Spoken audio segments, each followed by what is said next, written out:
Hail Heroes and stuff. Welcome to some Friday Legacy here in just a moment. Here we go. You can see I'm Sean. This is Bryce. This is the first time we've streamed together, right? Yeah, sure is. This will be fun.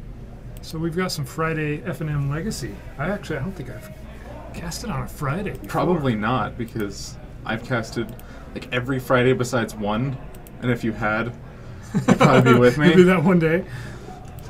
So we got some pairings going up right now. Okay. And we'll get started here in just a minute. Looks like. Let me know when you want me to run out there.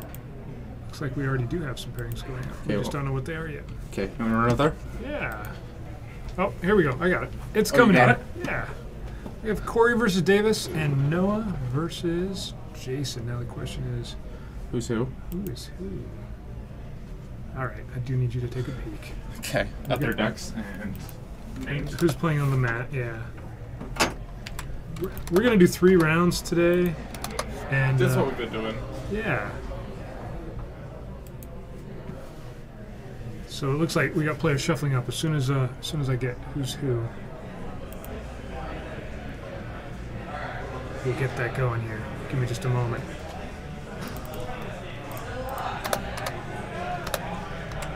So if you guys didn't have enough of me on Tuesday, you had to have a little bit of me on Friday night as well. That's good. More magic. Sorry, just a minute, guys. Bear with me while I get these names set up. Sometimes we can tell from our back room here who's playing in which spot by what clothes they're wearing. I'm going to do the first one because I'm terrible at name. First table is Corey against Noah. These ones? Or this one? Oh gosh. I didn't see their shirts.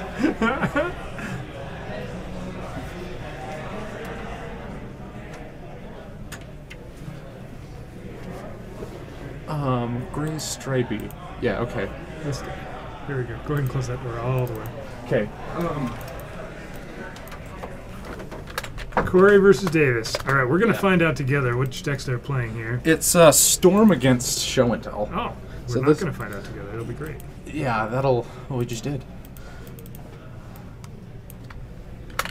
Hopefully I got this right. Storm and Show and Tell. So it looks like Storm. Corey's playing Storm? Did I get that right? Yeah, Corey is playing Storm.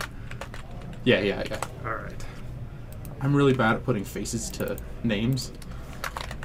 Like, famously. So, we haven't seen a Show and Tell deck all of the Tuesdays in quite a while here. Same with Fridays. I haven't seen one in a month. All right, here we go. Let's see if I got that right. Starting with G-Probe, and probably going to see some hand disruption after. He has a really fast start, but he doesn't have a Show and Tell. I must have these names switched then, all right? Storm is over here. Show and Tell's over here. Yeah, okay. There we go. Last time I checked, Storm didn't play Emrakul. That would be an interesting Storm deck. Bryce on a Friday. I know, Jorgensen. It's like, is it Tuesdays or Friday? I don't know. I don't know what it is. I'm with you on that one. So there's a duress, and he probably wants to shoot that off sooner than later. Unless he has a Cabal therapy or something to get rid of, like, the Emrakuls. Because by the time he draws something that the duress is actually going to hit, it's too late, and he's going to have already cast it, you know? Yeah, so I know my matchup versus Show and Tell. I know my matchup versus Storm. What's your main deck? I've been playing Delbert. Okay. Right? But Storm versus Show and Tell, I'm actually, this is a tough one for me. So this will be, I'm going to learn as we go here, as we watch this one. Yeah, so Storm is a challenge, right? Because it's always, you're saving your duress for a counterspell, right? For the most part. That's why it's there. It's for the force. Unless you're playing against a combo deck, and then you're trying to rip apart their combo. Sure. So giving him a chance there. And we didn't see, we saw... I click off of this square. Yeah. We saw just enough there that it... Yeah, you're probably right. Might as well here. Like, yeah, unless he had like a Cabal therapy or something. Okay, so he tucks him with the Brainstorm. Tucks something. A lot of nothing, it looks like. We got a Spell Pierce. Yeah, it's kind of an interesting keep for Show and Tell. I guess he might not know what he was up against, right? Corey, Yeah. Corey has not been on Storm. Corey told me before he started, he said, I'm kind of sick of losing to lands, so I'm going to play Storm. So, Yeah, and there's always lands here. right? We have a lot of lands players, and often the lands players are doing a pretty good job, and so you end up meeting in round 3 or 4. I think lands is forgiving. Oh, yeah? A little bit. Because, like, it can play catch-up in that, like, there's just enough stuff in the deck that it's just like, okay, kill your stuff. I messed up, but I'm going to make a 20/20 anyway. Right? Let me make sure all this is as it should be here. So he takes the Lotus Petal with the Duress, which is, like, the only target left in his hand. Right. What's that? What's the card under the Ancient Tomb for Davis? Didn't quite catch it, but there's a Cabal Therapy that's going to take all of the Embercles. I don't know, I can't tell what that is.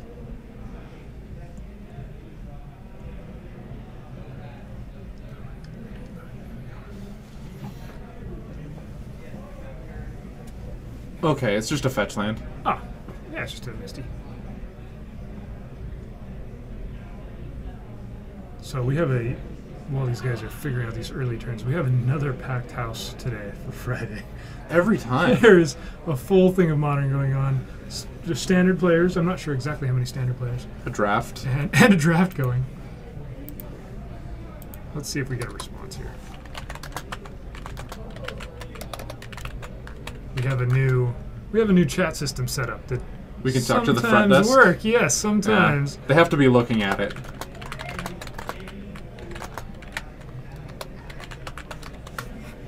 It's almost working. Last Tuesday I asked a few questions and never got a response. Felt great. We'll figure it out though. We'll do it together. Maybe if we have chat, ask enough questions that we need answers to from up front We'll desk. probably get an answer when the next round starts, so they have to type something You in would there. think that, but I didn't get any answers even then last week. All right, so Corey's got an LED. Is that there's a Saga card, right? I didn't know that was a main deck card. This is his first time running the deck, and usually your first time running the deck, you throw in all those spicy cards, and then you learn better. Ooh, what's it called? Oh, there's just a chair in front of the door. Kept opening. It's a live podcast we do. Hey, we're streaming live right now, guys. How are you guys doing? I'm doing good. Good. We got some I just legacy beat this going guy. on. The deck's not completed yet, actually. All right, so Corey's got some awesome glare going on there, right? Yep, he's in the glare spot. And And it doesn't... He has the... What do you call it? Oh, was this an empty the yeah, ones already? must have been. He must have emptied while I was trying to figure out what this card is right here. I know it's a Saga card. All right, Jorgensen, you're up. Tell me what this card is. Yeah. I usually just ask chat. How many people are in chat? We just barely started, so we've got 4, we're at 4? yeah, just a few numbers. Unless there's more on Facebook, because Facebook Yeah. isn't connected to the restream chat. We often have a lower number on Fridays, probably because people are playing Friday Night Magic, whereas on Tuesdays we They're get actually all playing the games and watching right, other people right, play. yeah. What a good. If you're gonna hang out for a minute, you want to shut the door? Sure. Rain of Filth. This is so. Is it Rain of Filth? Let's find out. Let's see if it is. The metal band card? I love the wall dampeners. It's so cool. There we go. I knew there's a Saga. There we go. So each land you control gains sacrifice this land. Add black to your mana pool. Ooh. Interesting. Final last ditch, all in play. Yeah. It's almost Dark Ritual number 5 or whatever. Yeah, yep. And maybe it is just a one-up. I actually have not seen this card be in Storm, brutal. especially main deck. If someone rained a filth and while they were tapped out, and then they just force a will it, with all their lands are gone. Oh. So he's gonna. That resolves. He gets to go and sack those for 2 black. Oh, these aren't tokens. They're mana counters. We're counting Storm. Okay. So we've got mana and Storm count. So we now can he's- barely see that. We've got maybe 5 black, 3 red. Is that? I think that's Storm. Okay. Storm up top and then 3 black mana. Yeah. Okay, there we go. So we're like- on board. And he's tutoring. This is kind of fun because I'm sure Corey has played Storm before. I haven't seen him play in quite a while. If he It's the has. deck that you goldfish the most. Yeah. Because, yeah. But Because you play by yourself. most Storm players that we see are really efficient and have played it a lot. Mhm. Corey's kind of, you can see him kind of going through it, pausing a little bit, making sure he's doing the right thing, which is definitely how I would be doing it if I picked up Storm. I just convinced my buddy to pick this deck back up. He was losing every week with Alurin, and he was way good at Storm. And so I was just like, just pick up Storm again. And it looks like he's going to do it. All right, so there's a Past in Flames. He goes and finds with the tutor. And he lines that diamond in response to his Infernal Tutor. Yeah, and it looks like he has 6 mana, so he should have no problem going off. Davis just... he brainstormed before he did any of this, and I would imagine that he would have Force of Willed at some point before some of these spells went off. So the coast is clear. So the reason he didn't get Past in Flames there, I'm pretty sure, is that he didn't have a lot of ritual effects in his graveyard. Oh, So yeah. even if he had Past in Flames, he would have just sat there. Right? He would Yeah, use and up Rain of most Filth flashing back doesn't do anything. Right, exactly. Which is maybe why we don't see that main deck very often.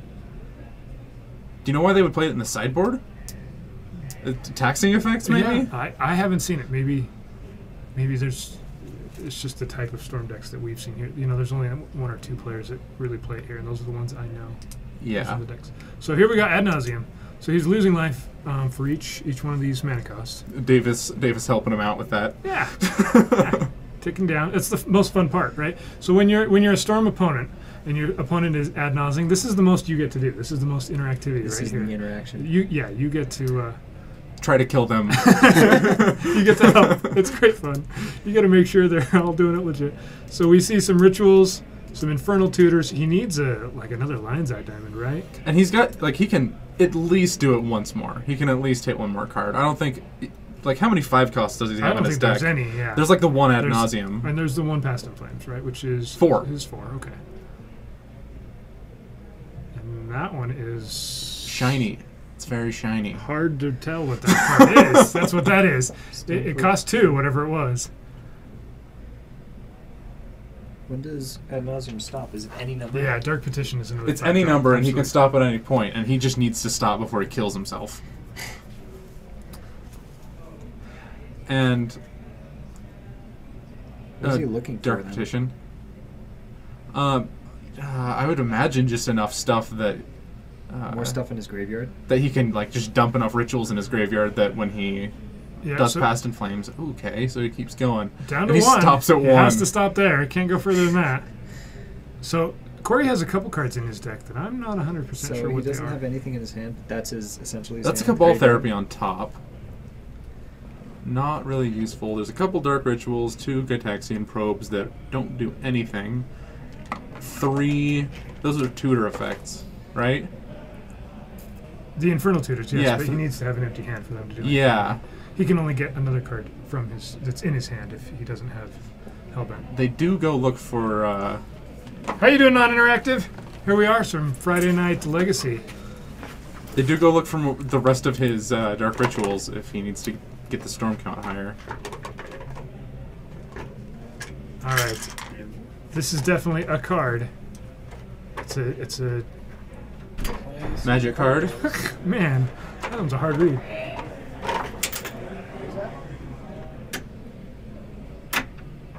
It's a Dark Petition. All right, so he's infernally tutoring for another Cabal Therapy.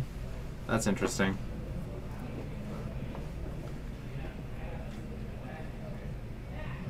Yeah, this is kind of, it's like he's kind of stuck, right? He's at 1 life. It doesn't look like he got enough to make it happen here. Yeah, it kind of looks like he's just going to rip apart his hand and then just be like, all right, I have 7 cards in my hand, go ahead. And then he didn't even hit any. He hit 0 land with that. Right. That's pretty bad luck. Yeah, okay. He could Oh. therapy to empty his hand. He doesn't have any creatures out, so he can't totally empty his hand this way. Yeah, he is going to go for his opponent's hand. And it looks like he whiffed on hitting. Those Gitaxian probes don't look very good when you're at 1 life, right? Not at all. So this is definitely what I would do if I picked up Storm, right? I'd be like, oh, look, I'm storming off, I'm convoying, I'd start counting things, and ad nauseum, I'd get to 1 life and go, now what do I do? Yeah, and he passes the turn. Ouch. I think hindsight is definitely 2020, but I think this could be like a symptom of him going off a turn too early. Like he had ripped apart Davis's hand and kind of knew. I mean, if he hit a Lion's Eye Diamond or something else, that was an exceptionally bad. What is it? ad nauseum. Ad nauseum, yeah. Yeah, he hit a lot of stuff he did not really want to see there. And at least 1 or 2 cards, I'm not sure what they were. Man, that glare is fantastic, isn't it, guys? I'm sorry. We're working on a way to correct that. 1 player, you can see their board perfectly, and the other board is just one shiny blur. Yeah. Yeah, I think it was the right time. He had enough. But was there enough already. pressure that he had to do it though? Well, you're playing against show and tell. Yeah, I guess maybe not, since you've seen his hand. He just took all the Emrakuls out of it, and then he doesn't have a show and tell either. Is that what he did? Did he Cabal Therapy Emrakul? Yeah. So we should have had a Shuffle, right? Yeah, he did shuffle all that stuff, and he's cast all the spells since. Okay. I'm just... I mean, yeah, like, he did shuffle, and then just, like, hitting a Brainstorm and then getting the right 2 cards on top of your deck could just mean that the game is over.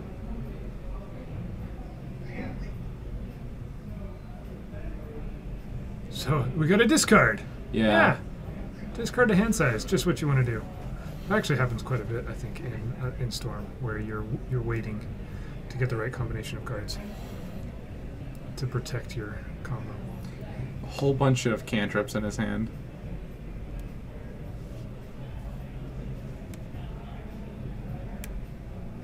Yeah, there you go. Here's the game plan right here.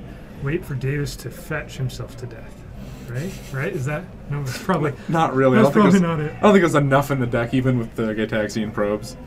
So I got a count. I got an answer. We have 11 players for Legacy. I was going to play, so I would have been 12. We have 18 playing Standard. That's actually a pretty high number for... Yeah. I've heard Standard has been hard to fire, and 18 is a healthy number. Yeah, it keeps getting more. We have 28 for Modern, and we have a full 8-man draft pod going on, so 65 total players. And a smiley face. Thanks, guys. And a smiley. That's Pat up front, smiling. All right, so, yeah. Sneak attack's going to end the game. With a Grizzlebrand. So we got some sneaking show, not just show and tell. Make that a little bit more accurate here.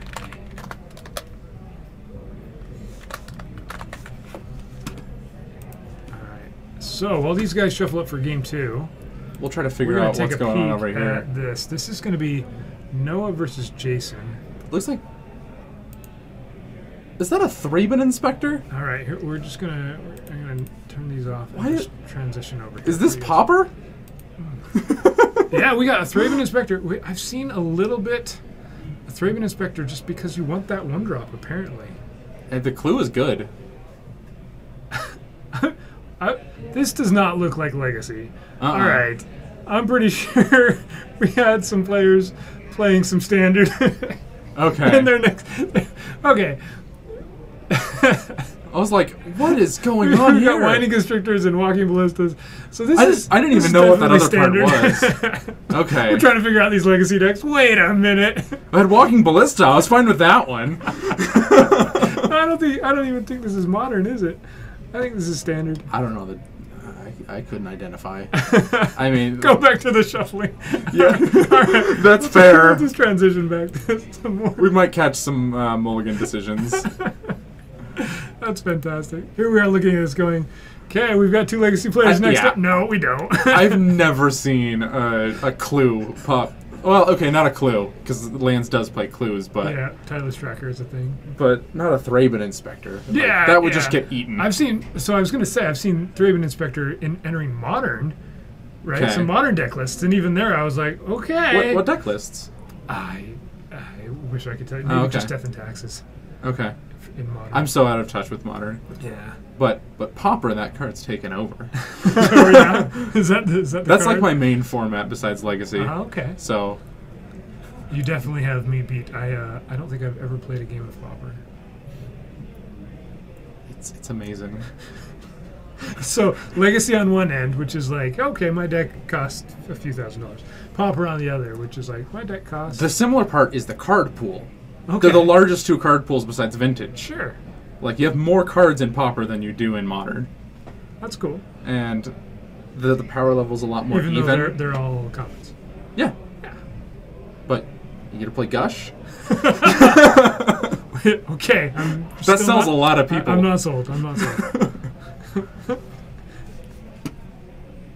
Oops. Sorry. Yeah, don't go back. Don't do that. Don't even click those things. It was a mistake. I'm sorry. All right. So Corey's looking at his sideboard, or he's looking at the cards he took out. One or the other. I'll go ahead and update this. Davis played a sneak attack, which won the game. I don't think he even snuck anything in.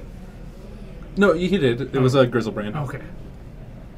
It could have been like a mirror token. Yeah. I would have scooped to the sneak attack by itself.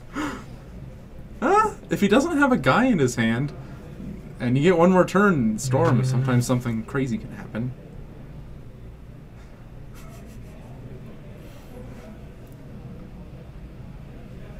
So now there's only one player sitting at the mat. Yeah, it's great.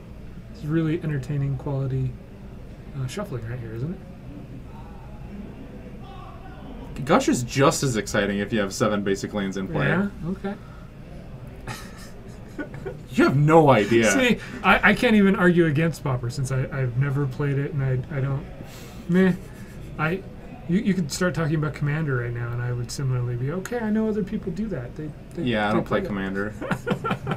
It's actually pretty great, right? Because not too long ago we had Standard and Modern was a new thing and that was it.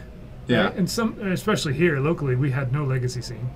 And so now you have all these different formats. You can do all these different things. It's pretty fantastic. I own a Commander deck. I just don't play it.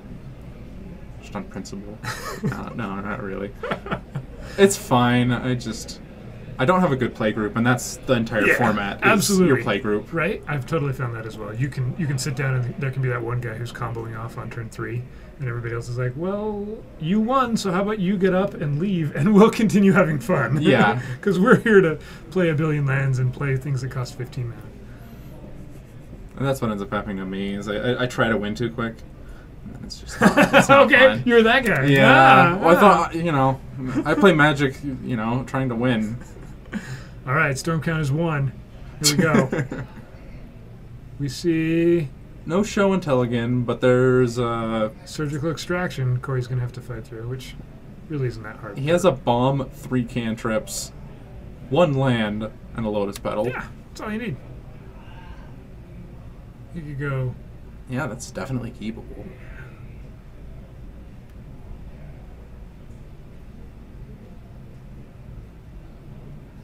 Here's a land and a ponder of his own. Signed. He looks at the first card. Yeah, I'll keep that. So he probably wants that duress. Yeah.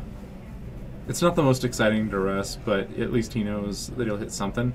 Yeah, and if he goes after, so he plays duress. If Corey responds with surgical, then it's kind of a 2-for-1 in a way, right? Yeah.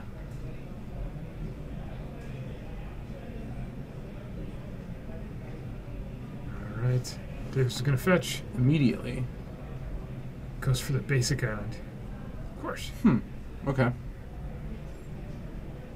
Is there a reason for him to not hit a dual land? I don't think so.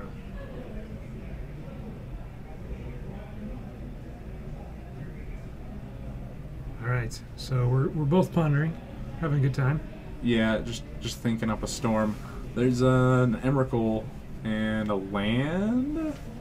Just out of visibility, it's the one where if you lean to the side, maybe you can see it.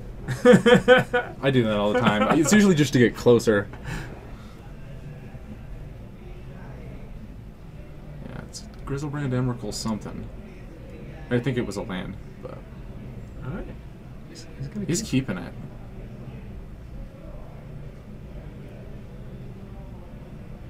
Corey's going to do a quick check. I don't know what that was. Straightening up the top two yeah, cards. let's fix maybe. that for you. Someone has OCD. Mind games. It's is not what it me. is. All right. The 4 wasteland. yeah, because Corey had all that extra mana just hanging around, all those lands. Yeah. And Jorgensen's playing around it. Or Jorgensen knows Davis is playing around it. That's smart. I guess there's nothing in his hand that he really needs a red for, and he's already got the pedal. But if you ever... I don't know. That seems weird to me, but I'm not an expert on the deck. There's a duress. You think he considered popping the Lotus Petal for that brainstorm? No. I don't think Yeah. so. Kind of surprisingly, off that ponder, he kept a second Grizzlebrand. Yeah. Well, he didn't shuffle, and there was an Emrakul in there, Yeah. too. Like, he doesn't need that many bombs. So instead of surgical, he goes after the brainstorm here. Curious to see if that's going to matter, right? Yeah. That is kind of curious. And we know Davis has a land and an Emrakul on top, so one of those two cards. Knowing what to hit off of the surgical isn't always the easiest thing against Storm. Maybe he just thinks he can do it anyway. Yeah, maybe he did side out a sneak attack, so he doesn't even need red mana. Oh. That's possible.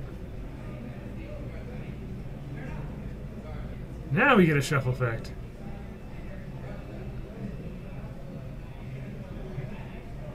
So Davis wants a show and tell. Right? Yeah, obvi. That's what he's digging after. He could have taken the another factor in taking the blue card is maybe if he draws a Force of Will, just like limiting how many blue cards he has left in his hand. Because Storm you can get blown out by a Force of Will if it's correctly placed. Grafstigger's Cage. That might have been what the other card was. No, it was definitely a... So Grafstigger's Cage is an interesting sideboard. I think it's 1F. 1F, of course. No, I don't get it. Okay. It's apostrophe S.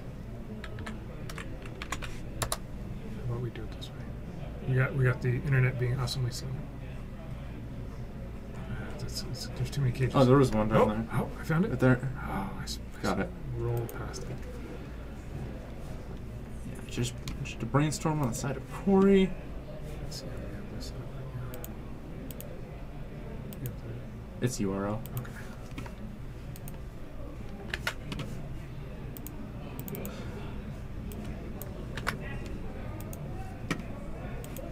Yeah. So the can't be cast is the interesting part of this. So, players can't cast cards in their graveyards, right? So it wrecks Past in Flames. The first little paragraph of that doesn't. It's just a blank. Yeah, I don't think that's going to apply here at all. But it just says you can't cast Past in Flames. Grafdigger's Cage is great against Reanimator. It's also fantastic against Manaless Dredge. I successfully got a turn 1 Cage out against Manaless Dredge, and he didn't even go. He just said, well, let's go to game 3. It also hits Cabal Therapy. I mean, he's not gonna like really play any creatures. Most likely, it could happen. Mm-hmm. That's a defense grid. It certainly might be. Yeah, I want to say that's a defense grid. I'll click over here. There you go. I feel like that's a pretty common thing to board in against, like Force of Will decks, especially slower ones like this. Yeah. Again, I don't really know this matchup well against each other, so I can't really say if that was a smart sideboard option or not. I would say it is. The problem with Storm is, my understanding, is that you don't want to dilute your deck too much, right? You don't want to bring in too many sideboard cards, because every card that does maybe do something to your opponent is slowing you down. And like you also don't really want to take out your discard, because that's how you're interrupting your opponent. So Right. you're probably your choices are take out some of your discard, which is bad, and then or take out some of your actual combo, which is also bad. Right, exactly. Yeah, and usually you're able to use your duresses and your therapies enough to interact with whatever they're doing. All right, here's a duress. Davis is going to fire off this surgical extraction. Which probably means that the other card in his hand is nothing, like nothing that duress can hit. Yeah. It's brainstorm. All right, so Corey's going to reveal. If he's gonna think about it. He's going to reveal his hand. No brainstorms in hand. Whoa! Little miniature earthquake there. But he's going to be able to look through his deck and see any sideboard tech. He has is that a surgical of his own? Kind of looked like it. It looked like there was a promo surgical. That was definitely a defense grid. Yeah.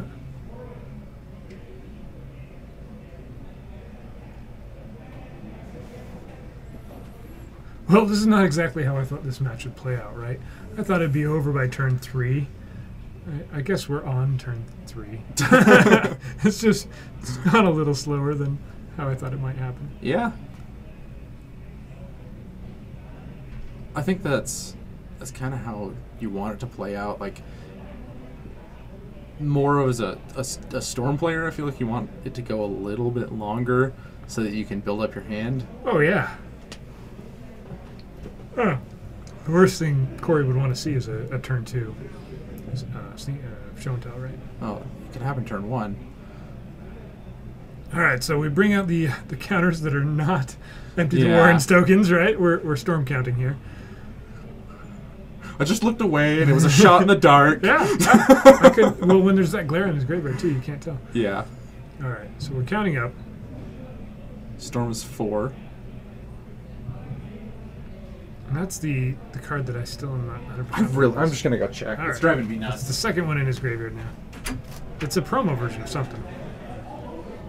All right, so Infernal Tutor coming down.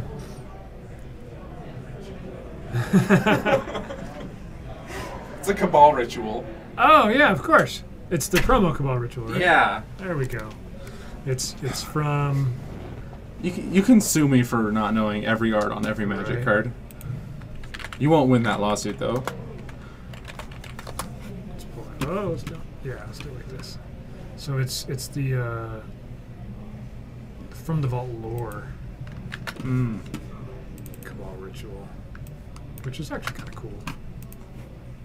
Guy with a knife, and everyone's like, Yeah, he's performing a ritual, something that we would not have seen in 1995 Magic. Card would have like been heavily redacted art. yeah, what's the? Oh gosh, the Satanic Panic was still going Yes, on. yeah, when we had like Unholy Strength and parts of the art was. Yeah, just everyone in America was like, no, you can't do Satan stuff. Right. I'm like, that's bad. All right, so we have another ad nauseum going off here. Another 0. So now he wants another Infernal Tutor, which would be fantastic, right? Mm-hmm. Last time he got 2 Infernal Tutors out of his ad nauseum and no Lion's Eye. This time I'm not sure everything he's got. So there's another ritual. He's down to 7. He's going to stop at 7. Isn't 7 the same as 1? Well... I guess with like Gataxian Probe, it wouldn't be. Okay, so he's showing that he had something. Yeah, maybe he had the empty or the tendrils. Maybe he had it there, off of the ad nauseum, and I just didn't Well, see it. if you have a, there's a lot of things he could have had. I didn't study his hand. It was pretty quick. All right, so we get a game 3 from these guys. Yeah, Sneak and Show will be going first. We haven't seen a quick sneak attack or even a Force of Will out of the Sneak and Show deck. Right? Like he's just sat there and waited for the Storm player to either go off or fail trying. Right. And then played a sneak attack, and okay, finally I won. You don't have any lands. You're not going to do anything. Go Sneak and Show, huh? We have a cheerleading section. Right on. He's yelling it loudly. Look at all those exclamation points. There's like 7 of them. We get a glimpse here at Corey's sideboard. He's got some. Is that a Golgari Charm in his sideboard? That's a Golgari Charm. Okay. Echoing Truth, 2 Echoing Truth. It's not a horrible. You show and tell, and you okay. I'm gonna bounce that back to your hand. Yeah, it hits Grizzlebrand. It hits, you know, Omniscience. It doesn't hit Emrakul, but. And probably because he's playing Sneak Attack, we probably don't have Omniscience in this build. Even the Sneak Attack builds, Yeah? I've seen one. Okay. Just to hit off of show and tell, because usually it's just show and tell that it's bringing that card in, and the mono blue versions obviously run more. If you don't mind. Sneak and Show is your home. Yeah, like I said, I haven't seen a lot of Sneak and Show recently here, so it's coming back. And you know, I was glad to see it. My matchup with Sneak Attack or Sneak and Show is not good. I was gonna say if lands is what you're trying to beat, Sneak and Show is probably a pretty good strategy. Yeah. There's not a lot lands can even do against like an Emrakul. Oh, I won. No, you didn't get to do anything. Like Emrakul is like the thing that breaks the match, because everything else, like Grizzlebrand, you can just like untap and remove from combat over and over, or Tabernacle. So it's not that big of a deal if they do that. But you know, once it hits, they draw 7 cards, and then there's going to be an Emrakul coming down in the next turn or 2. Still, it can be a challenge for Lance to get a Mazavith down that early, right? Yeah, they usually have to like crop rotate for it or something. Yeah, it certainly can come down early. So you see his hand. This is really fun. We actually get to see everything everybody's doing here. It drives me nuts. Sorry. Sorry, it's fine. We almost get to see his hand. We get to see some glare. Yeah, it's Cabal Therapy, bunch of lands, Lotus Petal, Past in Flames, and a card on the end. Yeah, those cards on the end are going to matter, right? So otherwise, if I hold my hand over the screen, right? We could just ask Corey to lean forward a little bit, and then you're totally able to see. Magic players, in between your rounds, stand behind Corey. Yeah, when previously looming over players' shoulders was a bad thing, now we actually would prefer it. That's great.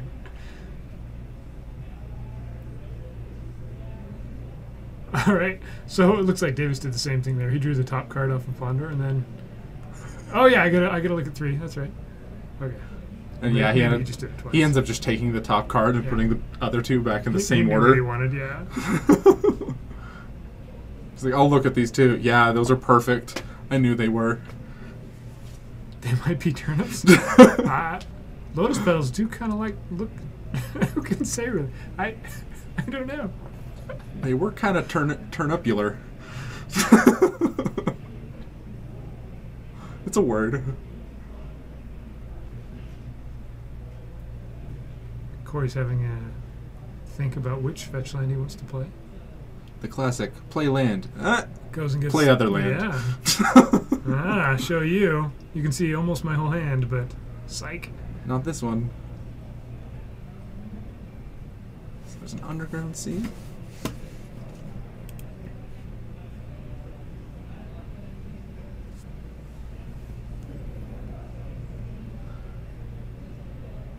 This could be a Cabal Ritual or a Ponder. Yeah, it's going to be the Ponder.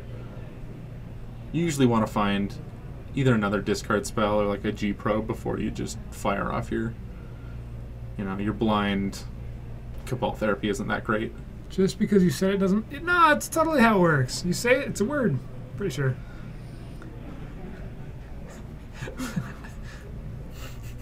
Turnipular. Yeah. Turnipulars. Turnupular. Not what I thought we were going to be talking about today, but you brought it up. You brought it up, Jorgensen. It's your fault. All right. Still thinking on this Ponder. That's what it's all about. Yeah. You got a Really accurate card name. So, okay, while we're thinking around here, we'll bring up this ponder. I've done this once before. This is a Steve Argyle ponder, right? Coder. Ponder. And the Steve Argyle ponder is pretty simple. Okay, let's bring up a whole bunch of other cards.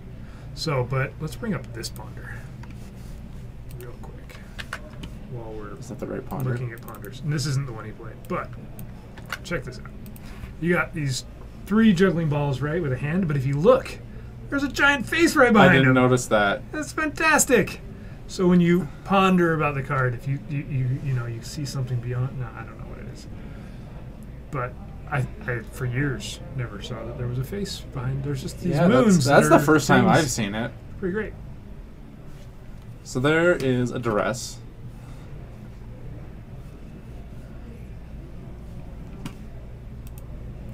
Mind Break Trap. Yeah, Mind Break Trap is going to be fired off on the duress. So I think Davis is probably pretty close to the combo if he's protecting it that hard. Yeah. He wants to keep those cards. Here's the ponder that Steve Argyle. Yep, there's a show and tell the turn after. Emrakul. Yeah. So- Corey gets to play Volcanic Island. Yeah, Corey has a turn though. Equal. it speeds him up a turn Yeah. if he needs that mana. So this is all or nothing here.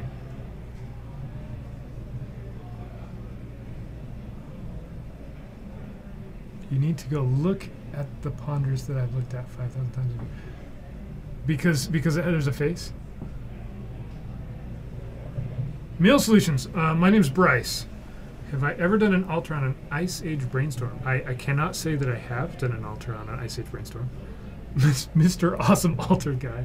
that's what I should just change my name to that. Yeah, I'd be fine with that. Last Tuesday during a break, I was showing off a couple altars. I think I watched that stream. Okay. I some of the older cards are actually a pretty good challenge to alter in a good way. The modern frame cards are really quite easy with the way that they've put frames around each text box. I just recently did a Crossroads though, and pulled it off. I thought pretty well. So, yeah, I think Ice Age Brainstorm. I did a nice Mercadian Mask Brainstorm that turned out pretty well. All right, Cabal Therapy. Kind of weird. It's a little bit late, but that's probably going to start off the storm. He just reveals lands in his hand. At least he knows that the coast is clear, and he's going to be forced to go off this turn. He could wait this turn, play a land next turn, and then try to go off of one land. That would be super, super tough, though. So, Jorgensen, did I show you something you've never seen before? Is that what we're saying here with this face in Ponder? That's pretty fantastic, if that's true. Oh, he must have been saying that he pulled out his whole deck, and he's like, Yeah, what? look at right at Are his there own- faces there's a on face. mine? That's great. I don't see how Corey can pull this off, right? He can play LED, but I don't think he has anything to do with it. If he thinks hard enough. He's trying. He's trying. I mean, he's got Past in Flames. You can't do both. You can't play LED and Past in Flames. I guess you Yeah, can. you can, out of the flash it graveyard. back. But I don't think there's anything in his graveyard that does it for him there. Since he would have all of no mana floating. Oh, it looks like he passed the turn. Or did... Yeah, Davis did draw his card. I missed that. Corey's down to 4. But he's going to take his turn and... I think with the right card off the top, it's possible. Unlikely. I smell a conspiracy. There's a Dark Ritual in his hand. Let's see if he can pull something off here.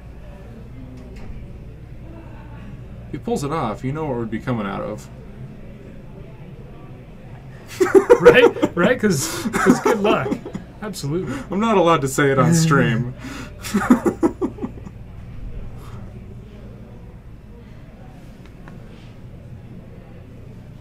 Oh, he does have a tutor. He needs another mana. Oh, is there enough to do something here? I don't think there is. So there's Ritual. There's just enough to make it look like he's about to do something. So here we go. I'm not going to underestimate it. I think that there's something. There could be something here. It's like, yeah, Ritual. And he's going to be able to flash that thing back. I think. Because it's 5 out of the yard. Yeah, he's not going to have enough mana. He's up to 3 black, and then he's going to have 3 off of the Lotus Petal. So he's going to have 1 spare with the... After he flashes back Past in Flames, he can recast... So I think he has to go get a Lion's Eye Diamond here, right? With his Infernal Tutor. I think that's the only choice.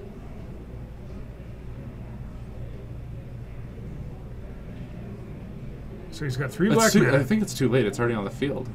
No, he's got to go get another one. Oh. Like, as his card right here. This card. Maybe I'm wrong, but because he's got 1 black mana floating at the moment. Oh, and the 3 from Lion's Eye Diamond. Okay, so he's got 4 mana after the tutor. He passes a Lion's Eye Diamond. Yeah, that because then he flashes back. So he's Past saying, in Flames. yeah, he used 2 of his black for this tutor. And he has pulled a Lion's Eye Diamond out. And this Lion's Eye Diamond is probably going to be making blue.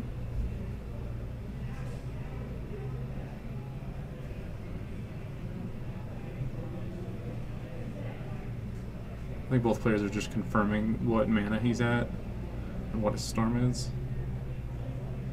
Yeah, I think that's the only play. So right now he has enough mana to flash back Past in Flames, but then he's out of mana, right? Which is why he needs to go to get a Lion's Eye Diamond. I thought he would have had 1 spare if he didn't cast the... Yeah, I guess not casting the... Because the flashback cost is what? On 5. Past in Flames. Okay. It's 4 to play, 5 to flashback. Yeah. Headbutts the camera. So he might only have 4 at the moment, right? He does have 4 4. floating. So he doesn't even have enough mana to flash back at the moment. So I think the only play is... Yeah. Like- The route that he took. Yeah. I would have taken the route of just letting my Diabolic Tutor go to the graveyard. I guess he has Threshold, so he could get a Ritual instead. Oh wait, never mind. That would be less optimal. Okay.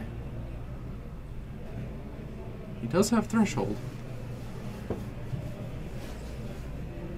Alright. These guys are going to figure it out. There's really no rush.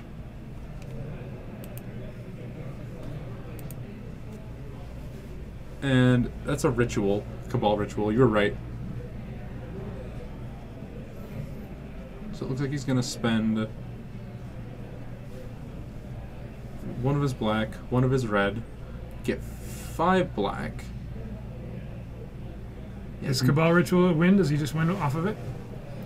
Yeah, so like I said, I think Corey's played Storm before, but I believe it's been a while, so he's figuring this out at about the same speed I am.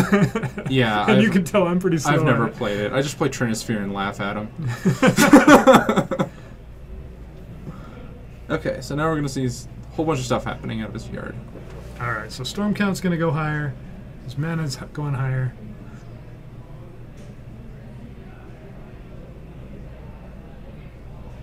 Yeah, this is win. He'll be able to get enough mana that he can tutor for a Tendrils of Agony. He can play Ponder. He can't play a Ponder, but he can play a Therapy. Yeah. If he needs to get the Storm higher. And I think Davis is at 17 life. It's just off. He's definitely at 17. Okay.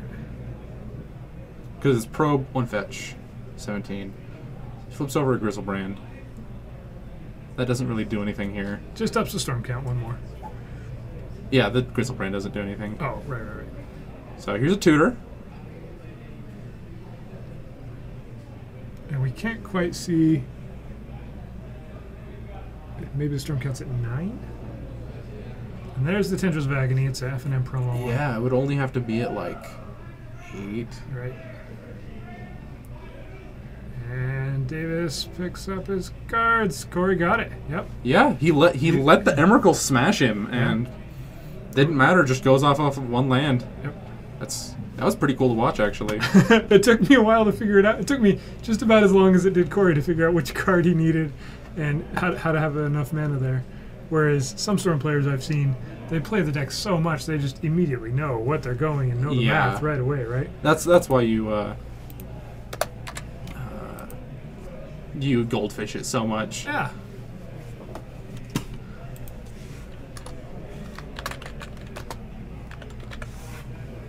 Alright, I'm gonna check out the time in the round real quick. Perfect. We should just have a few more minutes left. So, yeah, there's Storm for you. Little figuring it out as you go thing, right? Somebody in chat. Carnaged? He knew what it was. He figured it out just before me, I think. Sorry, guys, one sec.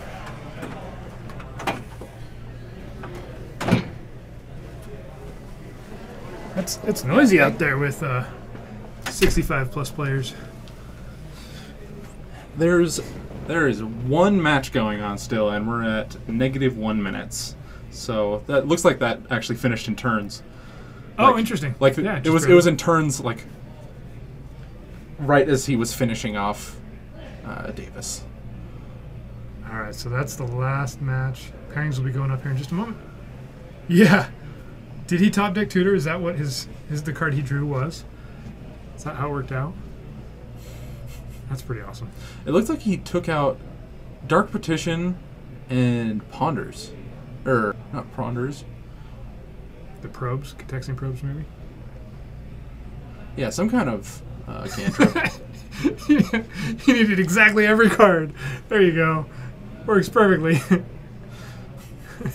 Here comes Rain of Filth back in. I wonder if Corey's going, that didn't work out so well first time I played it. When he sacks all his land. And then never do another one. 5 turns more. Well, it's better to sack all of your land to make mana than just to let Emrakul smash them. Alright, so hopefully we'll actually get a backup match this time. And we'll be able to. We might not. Yeah. Oh, maybe our camera's toast. Well, I'm just going to have Corey shuffling here while I try and figure this out. Yeah, give it the old IT solution of turn it off and on again.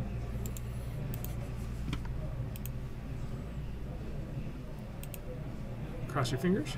Yep, that worked. But these guys are still It worked, but it's standard still. Maybe turn it off and on again. maybe the standard will go away. Just keep it off. All right, so we're gonna have Noah versus Kevin on Infect. So blue-white against Infect. All right, for just a moment, we're gonna show you our pretty faces here while I get these names up. I'm gonna assume that blue-white is Miracles. Yeah, I think he's on. Noah plays a Portent Miracles.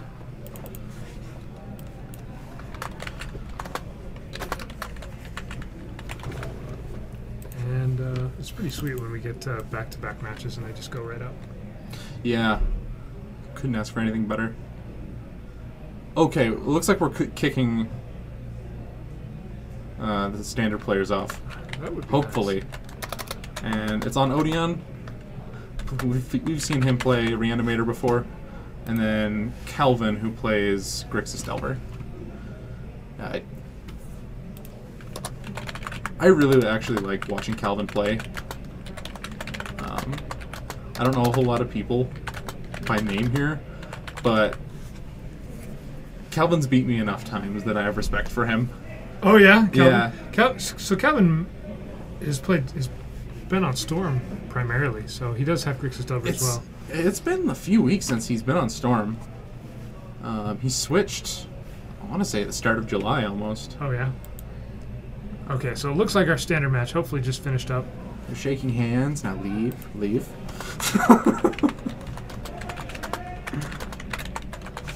And that way we'll have a backup match for you guys. What's funny is I think the standard match is one of our sometimes commentators. I'm not sure how that worked out. Maybe the room is just really full, and so there wasn't table space. He knows better. Right, exactly, exactly. Who was it? Yes. Okay. You're about as good with names know as I am. His name's Tim, I believe. Like the Enchanter Yeah. from... Who pings people? Oh, what's his name? It's Monty Python. Yeah, yeah. My name's Tim.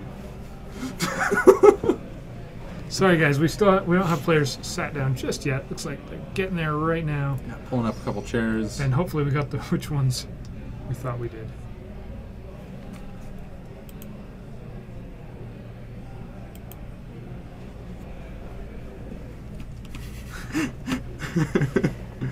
Yeah, I told them to leave. Okay.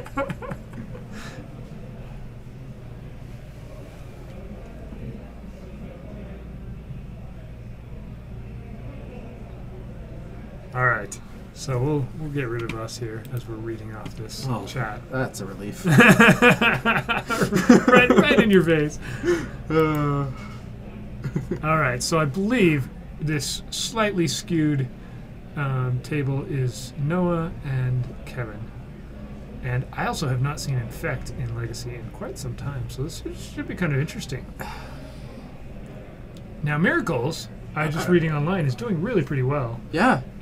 It looks like the more popular, more successful is a 3 or 4 of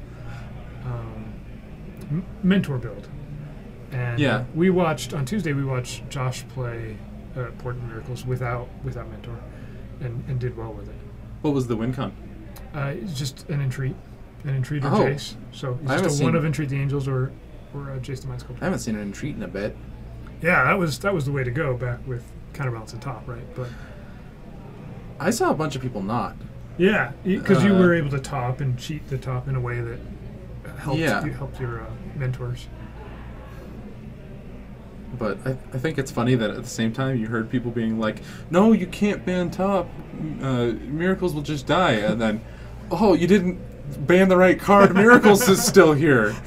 I mean, every time I say that, the chat yells at me, well, you killed a whole bunch of other decks that were using top. Right, that's absolutely true. Yes, that was Corey. The same. Playing Storm. He told me before the tournament that he didn't want to lose to lands anymore. You want to full screen that? Somebody that was still running counterbalance. Yes, I saw a one of counterbalance in some sideboards. I have not seen like a main deck counterbalance, but people are trying it out. the dreaded red square. God, it just drives me nuts. I can actually fix that. Yeah, it's not even. Got it. Now I'll just pop up the we card go. square. Perfect. Oh no! We didn't change it to Tuesday Night Legacy. I'll start trying to update that right now. Oh, there's the title. Oh, that title does. Goodness. But our other we were stuff looks told good, right? that all of this stuff was already set up, so I spent my time like going to the gas station, downing a 20-ounce Mountain Dew faster than anyone has in the world.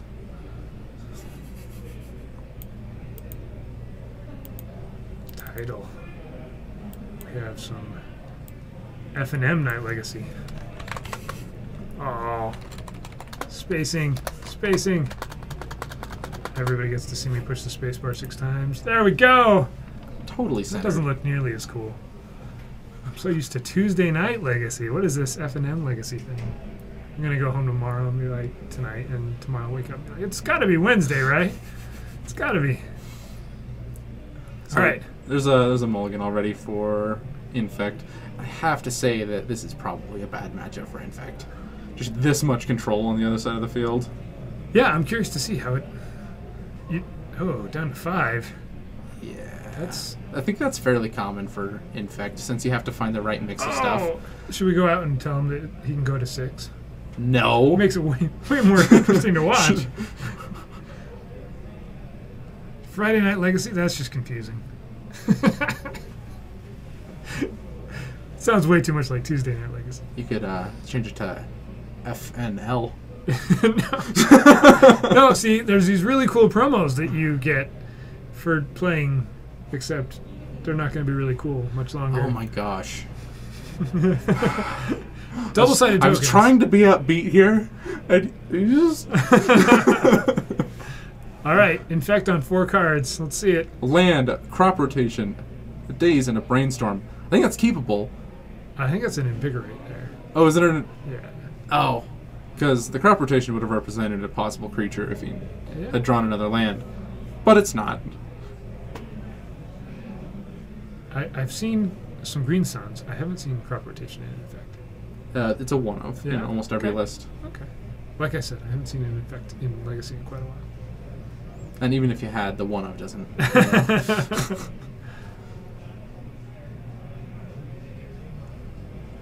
It really does some work because it can find the Ink Moth Nexus, and out of the board they play Caracas. Sure. So, like, That's it really does some work. Am I boring you? No. Apparently, I'm much more tired than I thought I was. See? This is exactly why I downed that Mountain Dew. Nah. Yeah, you started talking about infect strategies, and it just got me tired. We're gonna see Noah's hand. He's got blue and white cards. Who would have thunk? Looks like he's gonna win. That's what I see right there. Swords to Plowshares, cantrip. That's a counterspell. Win condition. Yeah, that's a 2-mana hard counter and a portent. I don't know. I feel like I'm going out on a limb, but the guy that mulled to 4, not favored. I don't think he's gonna win it, guys. He drew Berserk.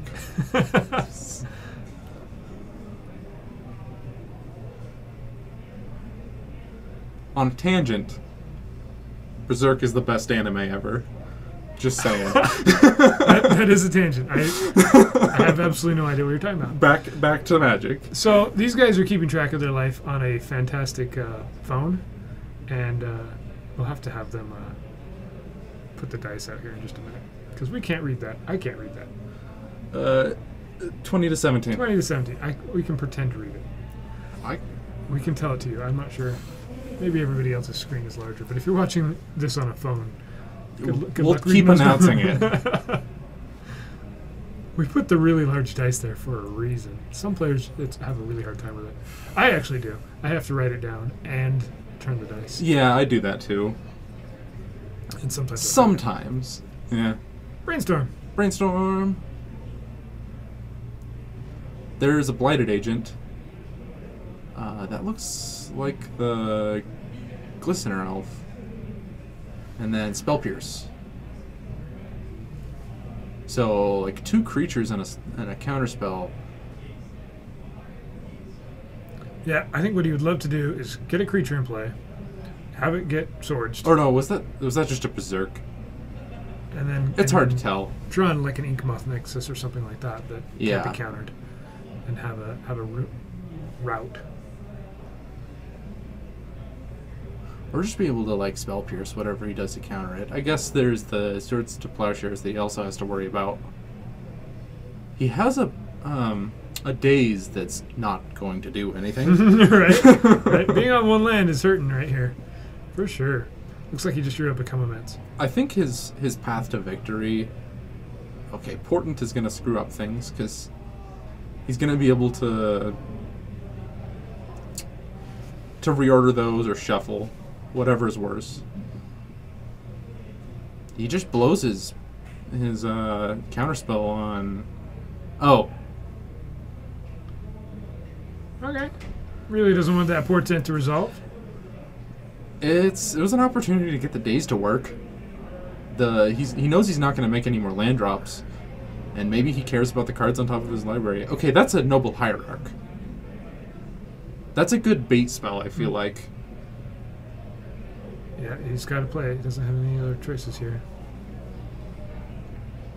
That is a force of will for Noah. I think he's just going to be looking for white and he's going to swords it. Yeah. Gives you a free chance to play Jace next turn. Yeah. And then you have counterspells after that.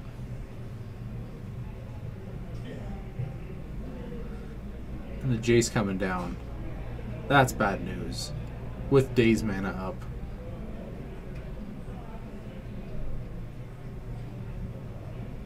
Because now you're pretty much never going to get a creature to stay. Yeah, and Noah can already just immediately start going for the Jace ultimate game plan here. Yeah. He gets to really lock down what Kevin's drawing.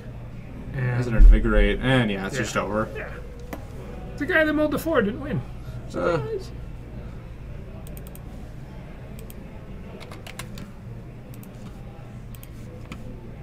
Let's go check out our other table. They're not doing anything. We have some players sitting at our other table, but it doesn't look as if they're our legacy players, does it? Not sure why the confusion. Normally we've had pretty good success about having Yeah, this is the multiple first games week for going on. me. All right, some sideboarding action. You guys can get maybe a peek at some of the cards that they might be bringing in here. Force of Will, Grafdigger's Cage, Submerge. All right. Nothing besides Force of Will really doing anything.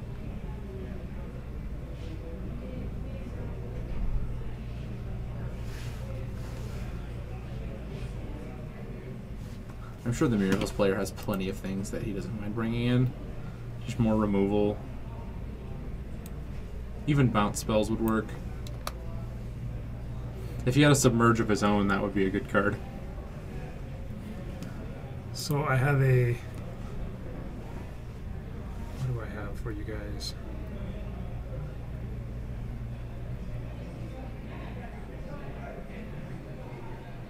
Maybe he's got it here.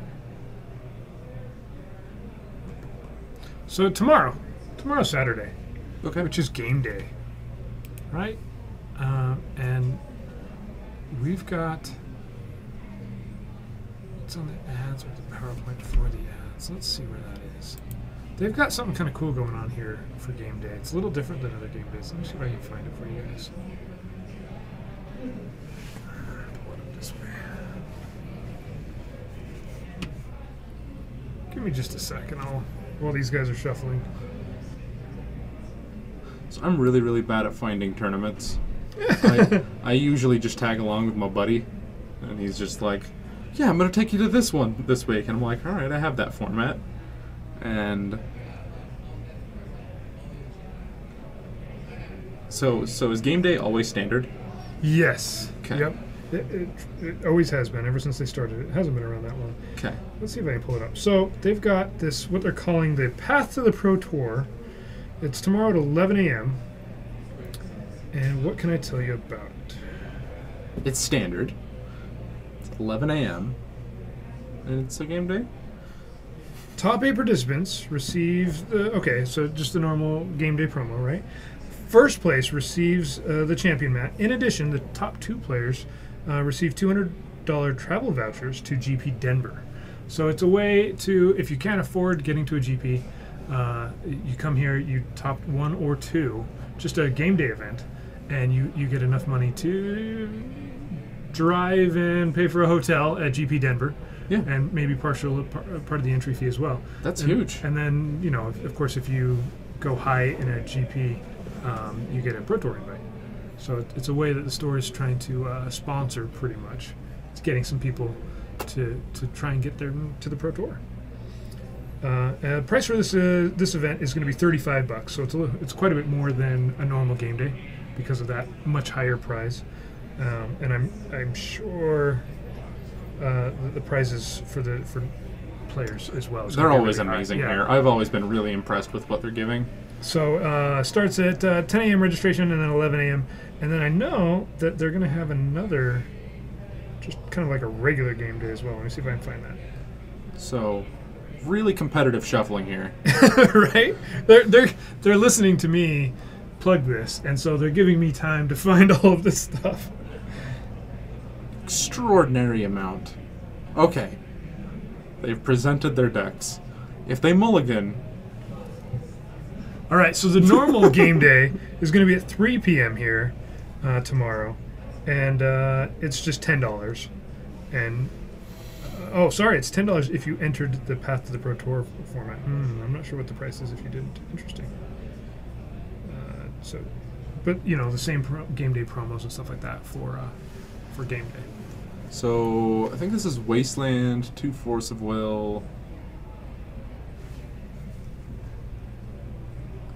Glistener Elf? Yep. There's an Chance, Infector, right? Yeah. Things that actually get to do things. And then he's got double counter to back it up. I'm liking his odds. Just Island Go. That's a Berserk. I'm disappointed that no one in chat made a comment on my crappy anime reference.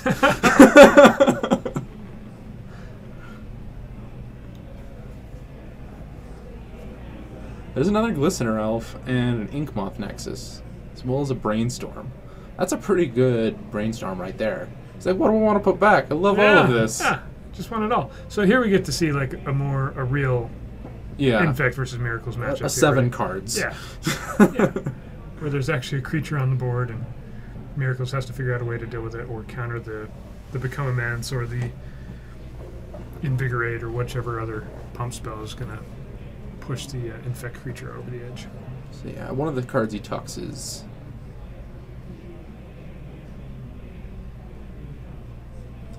his other Glistener Elf because he can't even cast that. So end step Brainstorm.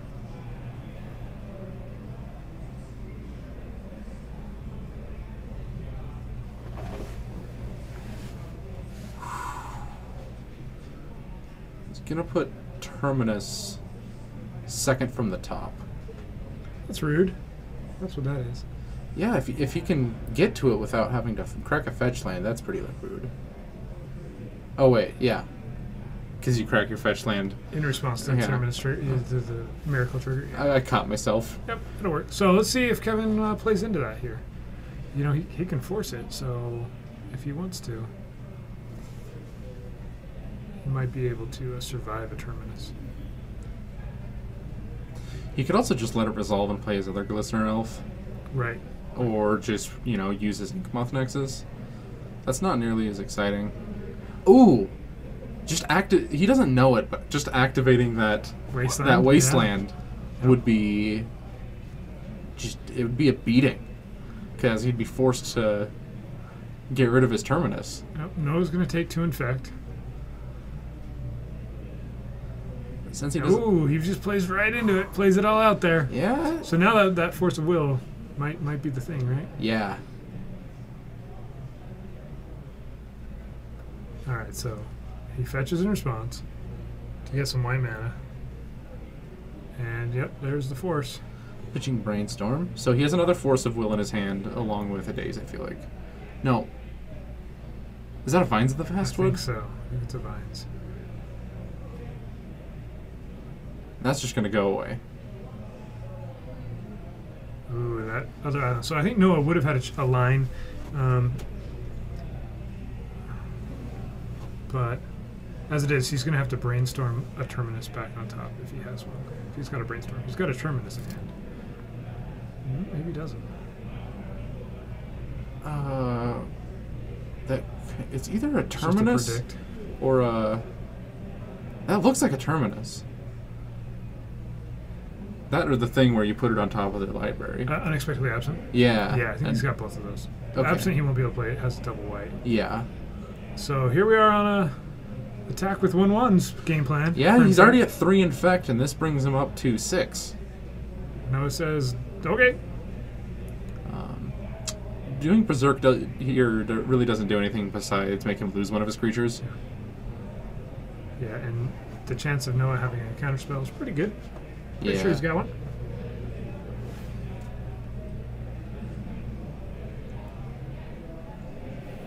Yeah, it's just a Vines of the Vastwood and Berserk. This is Predict. Misses on his name, so he just draws 1 card. That's actually a pretty decent draw. Source to Plowshares here. Yeah. Have we seen a counterspell in his hand? Yeah, he's got a Mercadian Mask counterspell. A ye oldie. Or, yeah, Mercadian Mask. So he can counter one thing, he can swords the thing that gets pumped. But I think Kevin just keeps Just keep swinging with. Yeah, he draws a threes. blue card, so now that Force of Will is active. He can present lethal this turn. Yep. Right now he's at 5 infect, right? 2 and then 3. 6. Is he at 6? He attacked for 1, and then 2, and then 3. Okay. 3 factorial. Yeah.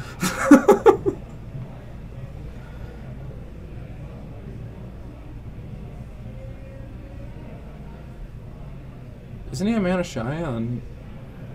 Oh, he's going to put it back on top. That's a turn short. He needs to... Okay. He doesn't have the green to protect it with vines, but he has the Force of Will. He said, what do? What does Berserk do? He's like, it's kind of like Double Strike. Yeah.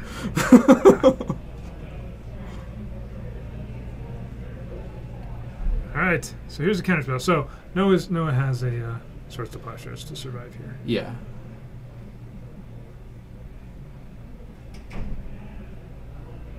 But he's still going to go down to what? He'll be 8, in fact? Okay. 8 infect.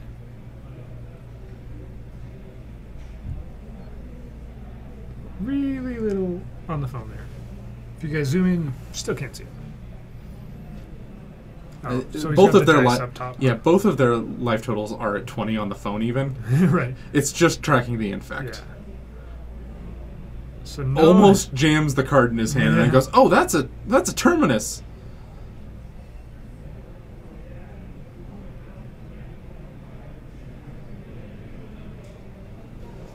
Yep. Does- There's nothing you can do about that. It doesn't do an amazingly he still has the other creature. Oh yeah, but it slows him down, Yeah. keeps him alive for one more turn, lets him find an answer for. Ooh, The card. that's a green source, so he can now pump his creature. So Noah's gonna need another spell. Yep.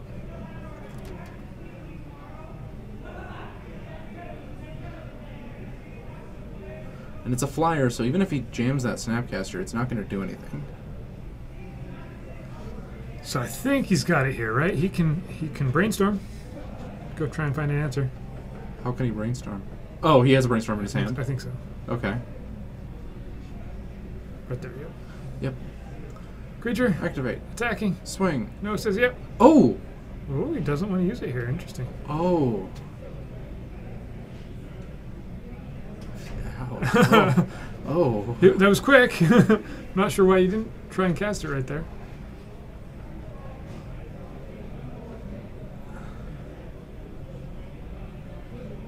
There's the swords.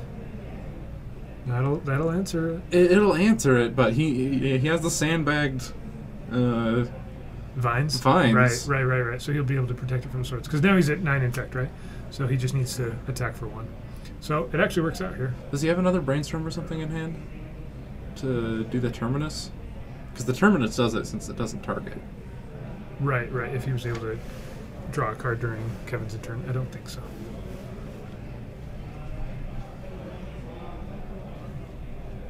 So it looks like, pretty sure we're going to go to Game 3 right here. I thought we were going to game 3 last turn. Yeah, that's a good point.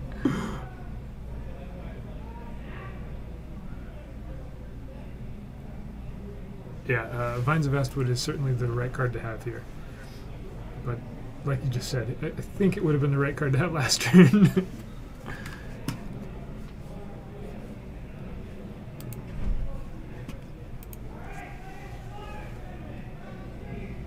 All right. Kevin Green gets Sun. a Green Sun Zenith. Okay. I think. It's still the same line here. Yeah. He's Attack like, for 1, protect it with Vines of Astwood. Gives it hexproof. do I activate and attack for lethal? Yeah, I do. Alright. Swords. And Kevin says, Activate, yeah. Vines for no kicker? just, you don't need to pump it, right? Mm-mm. Okay. Scoopage. We're going to game 2. Nice. Rooting for the underdog, I feel like, a little bit with the infect. Yeah. So while these guys are shuffling, because I'm pretty sure again we don't have a backup match to go to, I'm going to talk about we have some partners online. I know a couple of them. The main one I've looked at is Kitchen Table Magic. You guys should check this out. It's kitchentablemagic.org. I can throw a link in the chat real quick for you, as if it's hard to find. But this guy's got a bunch of podcasts, and he interviews a whole bunch of really fascinating people. Everybody from like Richard Garfield himself to Brian David Marshall to Eric Klug, if you're into altars, which I am. So I found that. Yeah, I don't know who Eric Klug is, but he's an altars guy? Yeah, and he's amazing. So that was really, some of his interviews are really cool. And podcasts aren't for everybody, right? They're for me. Yeah, I love them. Yeah.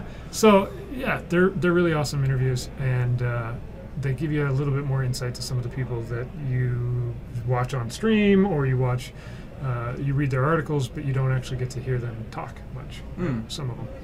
So yeah, I would definitely check out if you need something to. What do they usually talk about? Like just their backstory? Yeah, just various different things. I've only listened to like 3 of his, and he's got a whole season last season. I think like 8 or 10 different episodes, whatever you call them, interviews, and so then he's going through 4 or 5 now. I'm not actually sure how many we're at. It's a podcast, so you have to mix everything with the word pod. So it's a podisode. Right. But we've got a couple other partners that we're partnering up with.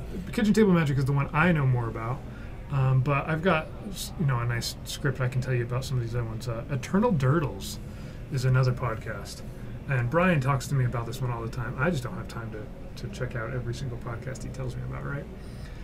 But it's brought to you by Hipsters of the Coast, focusing on Legacy. So I probably should check it out, right?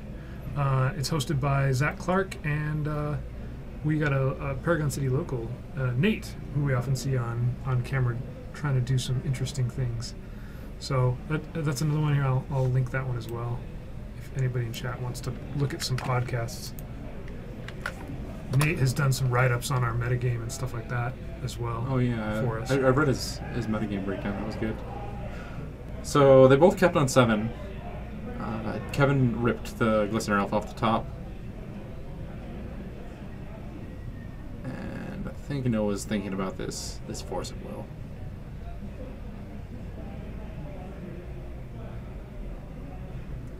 Just taking the card off the top.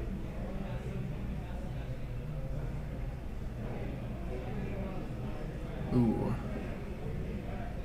So he could have unexpectedly absented there. Is that an instant? It is, and it puts it on top of the library if you don't pay more, right? So the X in the absent puts it, for every one extra you pay, it goes down into that card. Like denies a draw step almost. What's really cool is with Predict, you can play unexpectedly absent and then predict the card on top, and of course you know what it is, and it goes to their graveyard, right? I think if someone was proposing that as a deck idea to me, and said, "Oh, I want to play this in Legacy," I'd be like, "That's a little too cheesy," but it works so well. Right. Like a removal spell that you draw 2 off of for 4 mana, I guess. When you were already going to play Predict, and then you get to answer their card. You can't unexpectedly absent, untap, Predict. Yeah, right. So that's an Invigorate, isn't it? He's gonna play this Inkmoth Nexus. You know what that other land is? The shiny one? Another Inkmoth. Yeah, 2 Inkmoth. So that looks like Inkmoth Nexus activation to me.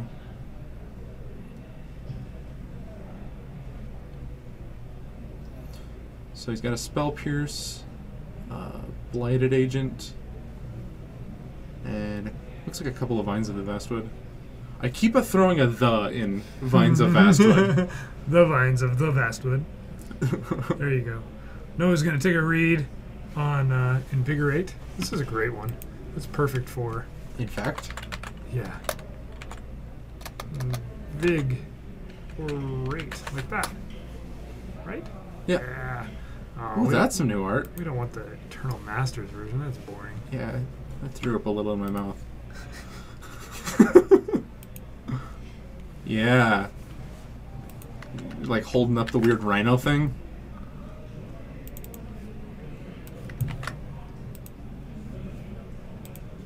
There it is. Yeah, that elf lady is holding up a wumpus. That's a wumpus? Yeah. I learned something new today. They had wumpuses back in Mercadian Masks. On Mercadia. What do wumpuses do? They hunt. Or they get hunted, I guess, right? Sure. They get hunted.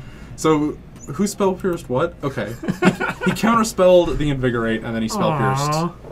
He spell pierced the counterspell. There we go. Yay! So, Noah's at 5 infect now.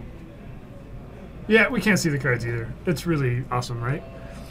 They thrash those wumpuses, the thrashing wumpuses and the hunted wumpuses. Yes, yes. Let's see. We've got hunted. Is there Shivan Wumpus? Oh, I think there is.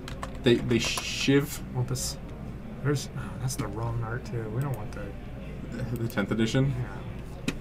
Oh See? man. Okay. It's like a rhino with a furry head and teeth.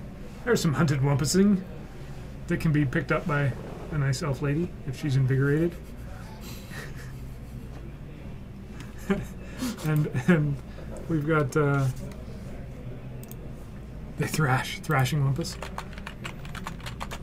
This isn't what I thought we were going to talk about today, but None of this has been. Are those leeches on it? some thrashing wumpus. It looks like leeches. Doesn't it? That's a pestilence wumpus is what that is.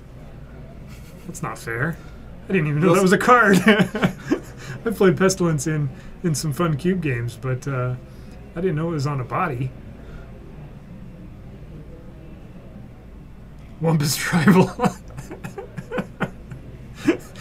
You called it. I feel like that's why Cavern was printed. They're like, we gotta make wumpuses a thing.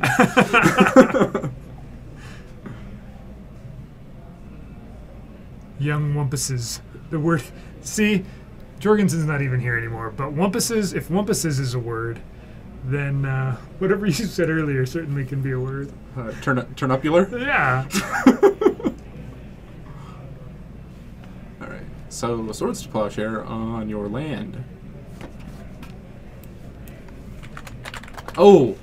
Okay, this is not kicked, is it? If it was kicked, he would just win. Okay.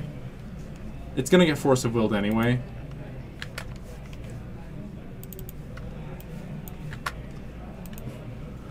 This is the land destruction one, right? Any player may sacrifice a land. If a player does, Shivan Wumpus. Oh, put it back on top. It's a 6/6 for 4 that allows them to sack a land. That for some reason never saw play in any format ever. Bruise. Yeah, people that tried to make it and didn't have it. Like if you go into Gatherer and start searching destroy land or sacrifice land, this card is really exciting. Jorgensen, you heard me. You haven't said anything in minutes. You haven't corrected me on any of the things I've said wrong. I was for sure you had left.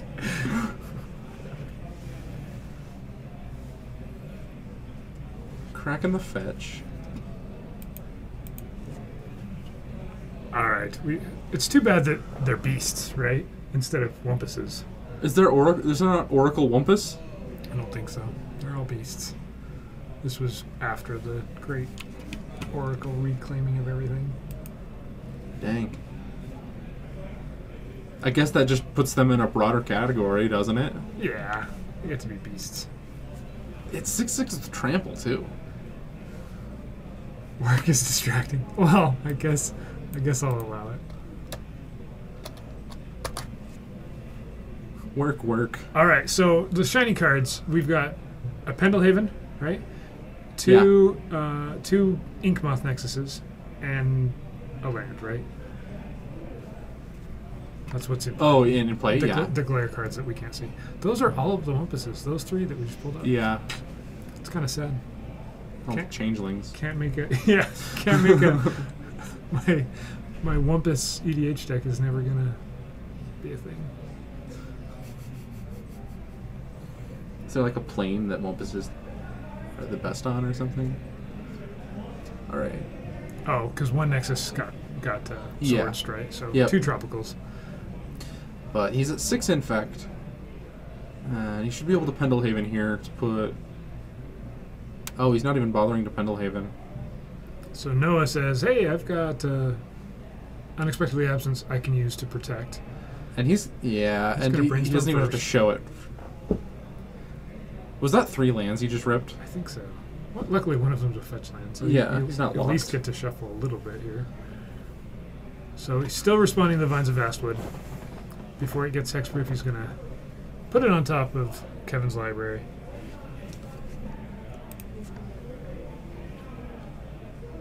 He's not showing that restraint he did last game. Like, last game, it kind of seemed like he would have made the play of just attack, pump with Pendlehaven, keep up my vines. But this game, it's the opposite. I think that's because he's more flooded on creatures, and he's willing to trade off these creatures. And we see that, you know, that's probably going to pay off because Noah's running low on removal.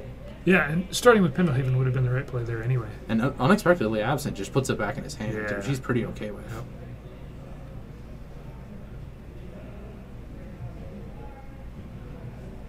So yeah, Trop gonna activate this. Yeah, so he can go attack the Nexus and Pendlehaven it, pump it up, or he can... Was that a Berserk underneath that? I think so. Because that's lethal. If he pumps it with Pendlehaven. Ooh. Because he's at 6, puts it up to 2 power, and then doubles it. It looks like that's a 4 to me. It looks like he's a 4 infect. I don't even see where he's recording the dice infect. Right next to his life dice, I think, is a 4. I thought... Was it last game, then? I might be getting the games confused. We are in the second round. They start to blur. You should see me on Tuesdays when I'm in round 4. I start to lose my focus a little bit. Yeah.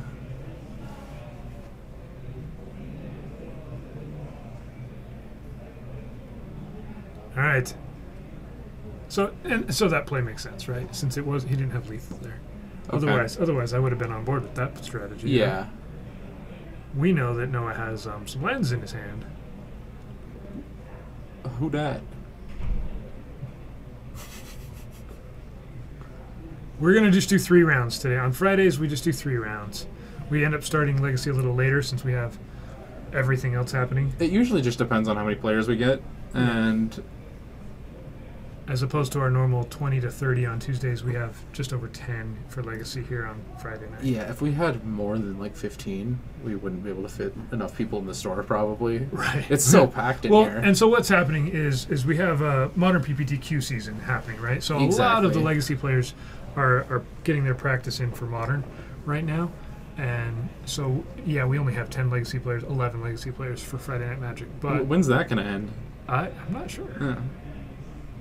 See, I'm really bad with knowing all of this stuff. Well, we already had one PPTQ here in store last weekend. Yeah. But I know that there's more. I watched bits of that. Here comes the Berserk. Does that mean that this is lethal? He's throwing a card on the table.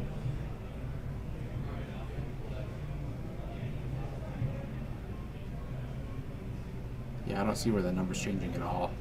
It's going up to 9. 9 oh, infect. okay. There we go. And then that's going to die to the Berserk. Yep.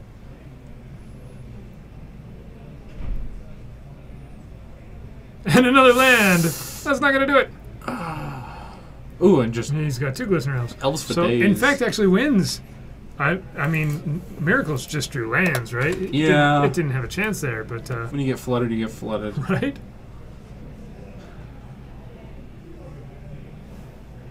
So, let's see. This round started... we've still got just a couple minutes in the round. Not long. Let's see these guys de-sideboard. Yeah, there's a couple of engineered explosives and a disenchant. The disenchant is like just for that Inkmoth Nexus. Oh, sure. Which it's a kill spell on the one thing that's hard to kill. Mm-hmm. Right? Instant speed. Is that a Supreme Verdict in the back? Maybe so. It's possible. Yeah. Did he board out Ponders? I haven't seen what he took out.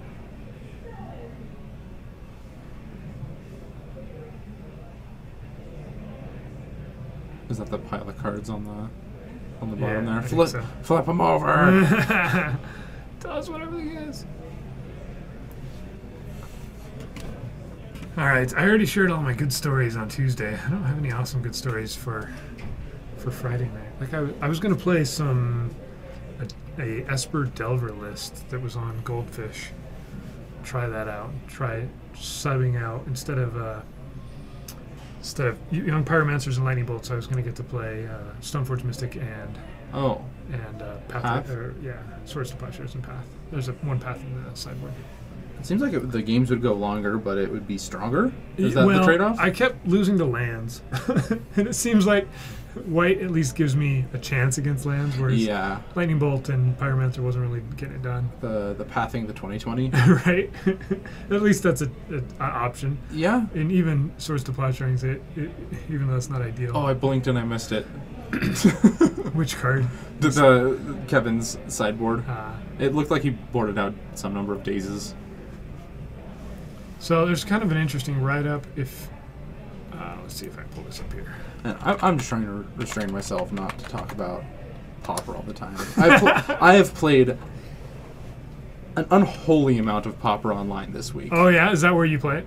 Yeah. Well, where else are you gonna play it? You don't have a group of friends that play Pauper? We do, but it's an online thing. Like anyone who plays it knows that it's primarily an online. So when you play Pauper online, do you have an entry fee? Yep, there are leagues. Uh-huh. There's a Sunday night or Sunday like big tournament. I don't remember what it's called. I never enter that because I like doing it at my own convenience. Mm-hmm. And like payout's the same as every other league. That's what you do those is leagues primarily? A lot of brewing. Yeah. It's a great format to brew in because the power level's so flat. Like I'm trying to brew a deck with Blastoderm and Horned Kavu. Okay. It's kind of working. Yeah. Unfortunately, you can't play any Wumpuses. No. I guess. So wait. For Pauper, it's just commons, right? Yeah. And then, so I know. Let's see. PDH is you have an uncommon as your commander, as your commander. Okay. And it has to be a creature. I've Rich, who used to cast, but apparently we haven't seen him in forever. Right. He's really into PDH. He's really into EDH, and then he just kind of branched off to PDH because, like, I'm going to build another EDH deck because I'm one of those people. I might as well make the cheapest one possible. And, like, half the people playing PDH play the guild mages from... Sure. From whatever. From Ravnica block? From Ravnica. Uh-huh. That makes sense. Because they're amazing. It gives you 2 colors and the good activated abilities. Good things, yeah. Repeatable. Right. Okay, so other than brewing, do you have a main deck for Pauper? It's a brew. Oh, it's a brew? Bomberman. Okay. It's just basically, Trinket Mage, Leon and Squire. Okay. It brings back a 1 mana artifact from the graveyard. Yeah. And then just like Pyrite Spellbomb and just like a whole bunch of removal. Cool. Like there's some other creatures in there, like Reckless Fireweaver. It's just so much fun, like Flayer Husk and stuff. Mm-hmm. And so you just have all these little bears and stuff, and you're just like beating in. Like it's like a mini Flame Tongue Kavu, because you're like, oh, I'm gonna play this 2/2, and it brings back Pyrite Spellbomb to your creature. So you're like paying 4 for a 2/2 that does 2 damage, and you can get there off of that. Okay. It sounds like the absolute complete opposite of constructed that I'm used to, where you're playing powerful cards in Legacy or Modern or yeah. You'd be surprised at how powerful some of these decks are. Like, I'm convinced that some of these Pauper decks you could actually play in Legacy and like get away with it. Sure. Like the Delver deck, because Delver of Secrets is common. Right. It has Daze, Gush, real counterspell. So Calvin, I recognize the shirt. And Calvin, we said was on Grixis, right? Yeah, Grixis Delver. And then this is a returning playmat. Is that Infect again? Or is it something else?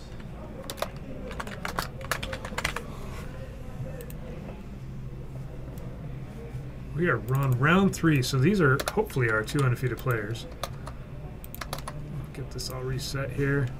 And it's not, I don't think that's Kevin. 4, 6. It looks like Calvin's going to be going first.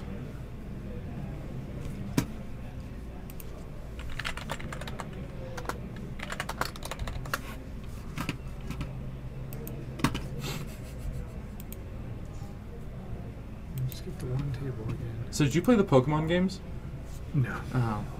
So I mean, I know Pokemon, but I don't know the card games. In one of the like the Game Boy games. Yeah, yeah. So in one of them, you meet your rival because you have a rival in all those games. Okay.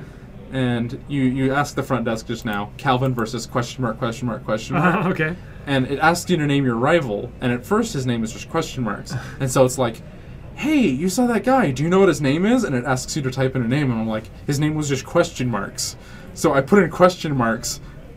Because I didn't understand what was happening. That's fantastic. All right, since we're not getting a response, would you mind just running out and seeing who Calvin's playing? Yeah.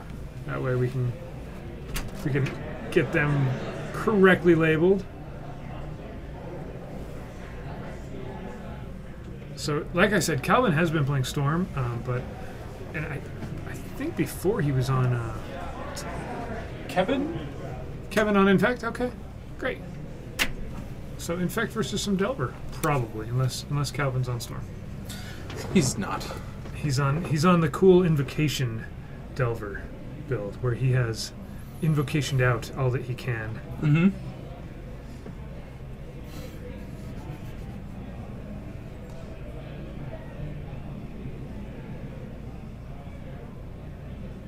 Yes, I got into the iPhone app for a little while, and I'm still into it.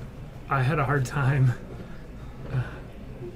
once they removed the trackability part of it, the triangulation part of it. You used to have the footsteps, right, when it first launched. They right? implemented a better system, but yeah. Well, it never really worked. So yeah, well, it was good enough because what I was able to do is I was able to walk around with my kids, and we were able to kind of triangulate things, and it worked where we were. Whereas now you have to go to a specific spot, and it's not quite as fun. It's still treasure hunting, I guess, but it was fun to pretend they were there when you couldn't see them, and now you can kind of see where they are. Jorgensen, that's exactly what happened, and I was so far into the game that I didn't want to restart. I think I still have that save file if my cartridge battery's held up. So you actually entered question mark. I did. That's fantastic. I get it now. I'm on board. I thought it was that you are low enough level you don't get to see what they were. No, okay. Like they did in WoW. It's just their levels question marks or a skull or whatever. So it's a Savannah, right? That he has out. So he's got Lightning Bolt. Yeah, kill your infector. Oh, this seems really tough for Infect, but I want to say that against every matchup, just because it's like, if I see removal, like Grixis is like a removal deck. Yes. Like I'm just like, ugh. Right. But we just saw it take down Miracles. Grixis can kind of get in trouble around, which is what Infect is able to do, right? Inkmoth Nexus, Grixis can't have a hard time with. It definitely has Wastelands and Lightning Bolts, right? But a lot of the other removal aspects of it, Inkmoth gets around. There's a Delver. There's a checklist card. And the Infect are not really having an answer for that. So it's just going to be a clock. So there's an Inkmoth. A nice glary Inkmoth Nexus. My eyes! He's got threats coming down. It's working. You can't Spell Pierce it. I think Kelvin has an Invocation Spell Pierce in his hand. And maybe that's a Stifle. Let's see if that's a Stifle. Probably. It doesn't look like a Daze. Maybe that is a Daze. The front one looked like a Daze.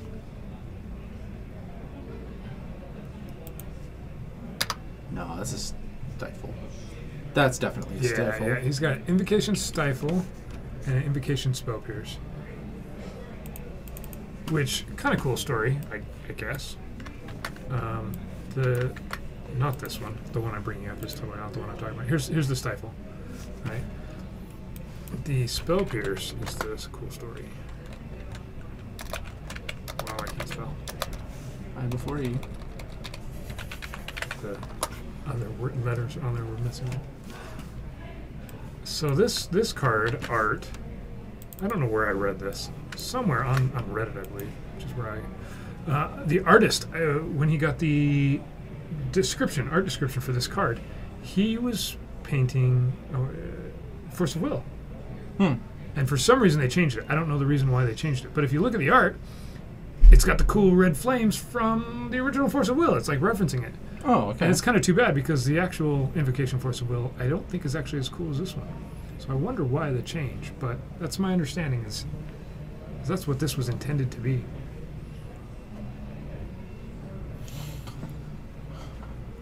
So flip on the Delver off of Brainstorm that he set up with previous Brainstorm. Still means no removal, and he spent a mana in his upkeep to flip that Delver. Okay. So land drop. And a blocker. Yeah. If he wants to. And not for that Ink Moth. You get to almost see their life totals. Almost. So Kevin hasn't fetched or anything, right? Nope. So he's got to He's be got at 17. Yeah, and nobody has infect damage yet.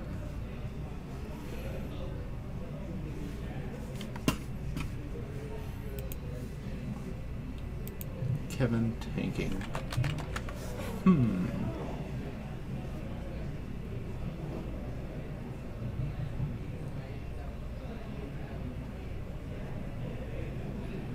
So activation.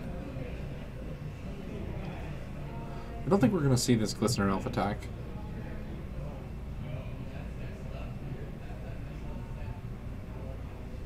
Yeah, Deathrite Shaman's kind of interesting.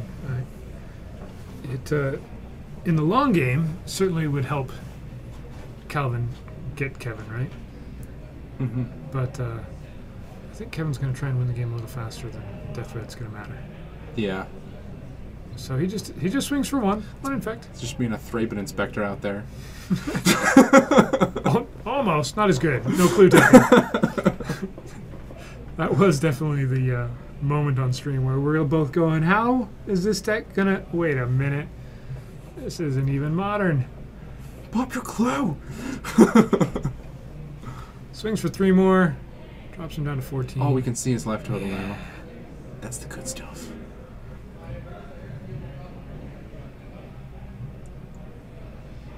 And Delver number 2. This is definitely a faster clock than what Kevin has at the moment, right? In fact, can win out of nowhere. I think he can, like, probably brainstorm or something here, which could just set up. So this is always an interesting moment. When you're the Grixis Delver player, you want, if you can, to be ready for this brainstorm, right? This end of turn brainstorm. You want to be able to go, okay. Whereas what Calvin just did is he quickly looked at his hand and he thought about it for a minute, which just screams, oh, I've got a Force of Will or a Spell Pierce or some other sort of counter magic. And it just conveys information to Kevin that if you're practiced at it, you're ready for that. And I'm definitely not. I look at my hand every time, to the point where what I've started to do is I look at my hand even if I don't have counter spells. That's what you need to do, yeah. So I bluff the other direction and try and convey that I have counter magic every time there's a thing. But it also slows down play just a little bit. So Calvin here again. So he's doing, either purposefully or not, he's doing what I try and do. Look at his hand every time and being like, yeah, do I want to okay. counter that? Okay, it resolves. It's at least a good way for your opponent to keep giving you priority.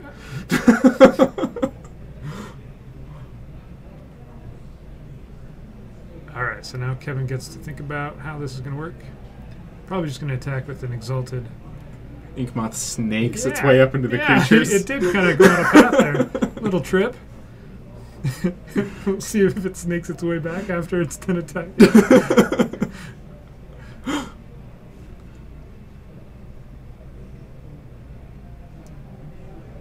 Seen attacked by a sneaky snake. Alright, so Calvin's going to take 2, go up to 3 infect. Oh yeah, Exalted. Yeah. Aw, it just got picked up and set back down. That's way not as fun. There's a brainstorm.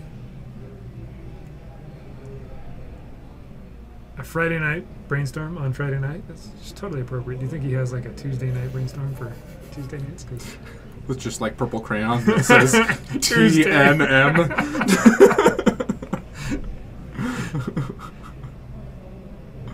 It's just like on the sleeve. Got an idea for my next altar. Put these brainstorms in a binder, and everybody's gonna be like, "What is going on?" Your niece get a hold of these? No, that was me. The purple crayon was my idea. All right, so he sets up brainstorm. So hopefully, Delver's gonna flip again. And is this an attacking? no, this is death right. End of turn, removing something from the graveyard. Oh, okay, it's still end of turn. Smacking him for 2. So So he goes down to 12. There's a stifle. you got that. Kevin's gonna look at it and go, Yeah, flippy "What is that floppy." card? I can't read the Egyptian hieroglyphs."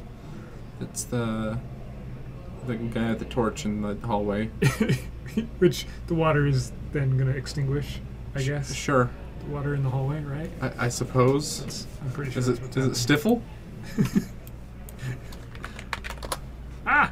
Not that card. Oh man. That text box is difficult. Yeah. Oh my Wow. gosh. There we go. Whoa, I didn't spell it right. at all. Stifle. Oh, forked lightning. Taking out 2 Yeah. creatures. Was it forked bolt? Fork bolt. Sorcery that you get to. Come on. There we go.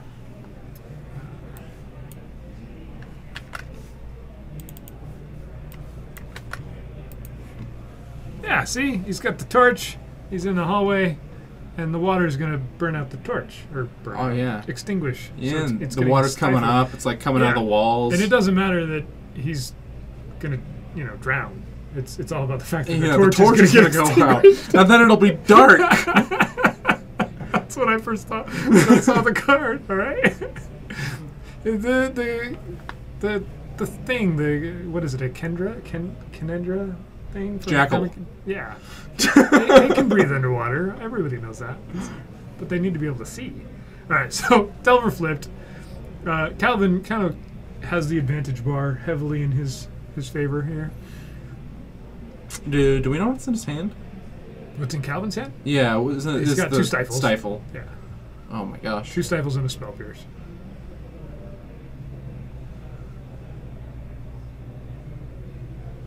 He doesn't have foil checklist cards though. Foil Delvers. Foil Is there such Death thing? Okay.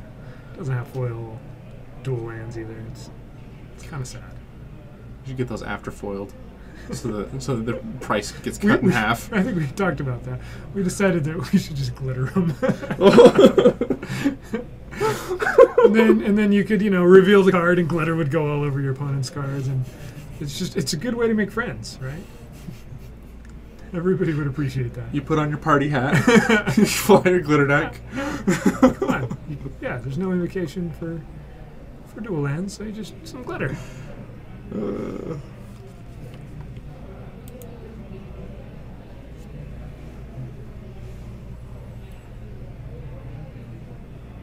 Alright. Deathrite drops him down 2 more. Is it 4? And I think I think this is over. I think Yeah. Cohen's got this one.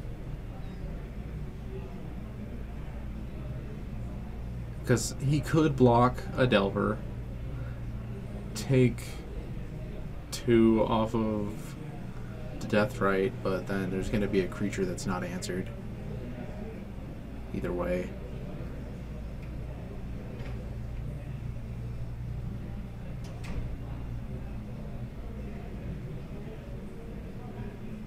Oh, crop rotation can get another ink moth. Does that matter? No. No. It's not enough.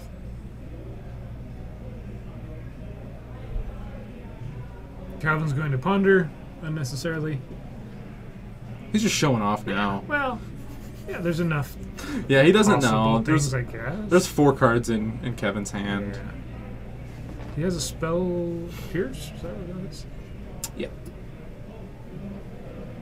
Alright, here comes the Delvers. 2 flip Delvers and a Deathrite Shaman usually wins you the game when you're playing Grixis Delver. Yep. So there's the crop rotation.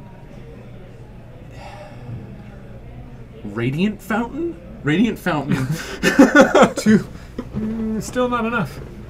Still not enough. These at 4. All right. Radiant Fountain activating Ink Moth blocking. Okay. Oops. We all know it doesn't play Radiant Fountain, but it was an out. On to game 2. Kevin will be on the play. What other crazy card art do we have here? Stifle the Ink Moth. That's what he should have done. You're right. Yeah, that was always an option. Yeah, stifle the Radiant Fountain trigger.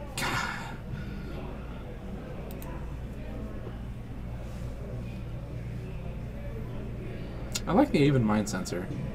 Yeah? Yeah. That's the one you like? Well, I like a lot of them. Okay. I went through... Wrath of God is really cool. We went through each one individually a few weeks back, maybe longer than that now, and gave our very intelligent opinions on each one. So Force of Will, it's not as cool as the other Force of Will art should have been. Yeah. It's kind of sad.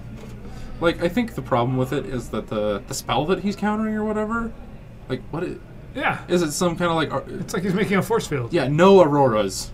Or something. Sticking his hand in it. Or is he, yeah, just making a force field? Yeah. Yep, I would have preferred the spell pierce art on this thing. Definitely. I like the flames. This one does make the god, whatever the god is, from standard, Sure. appear larger, right? The scale is better. But that's not a good enough reason for me. Yeah, I think if they swap those two, I'd be a more happy camper.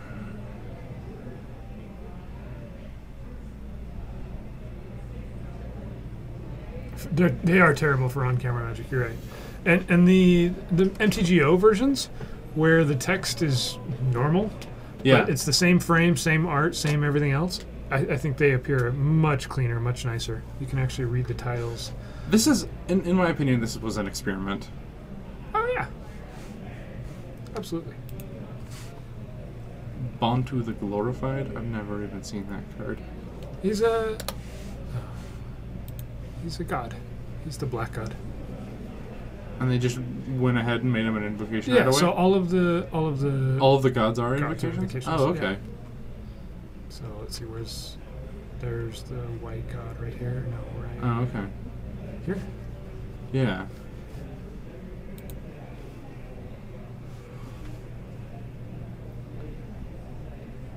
Mind Twist is pretty fantastic. Yeah, it is. What do you think about a Mind Twist unbanning? Do you think that's ever going to happen? No, I like. There's the Mind Twist that costs 1 more, right? Mind Shatter. And so if somebody really wanted to make the card work, they could, but it's not good enough to see play. You'd rather just play Hymn to Turok or something like that.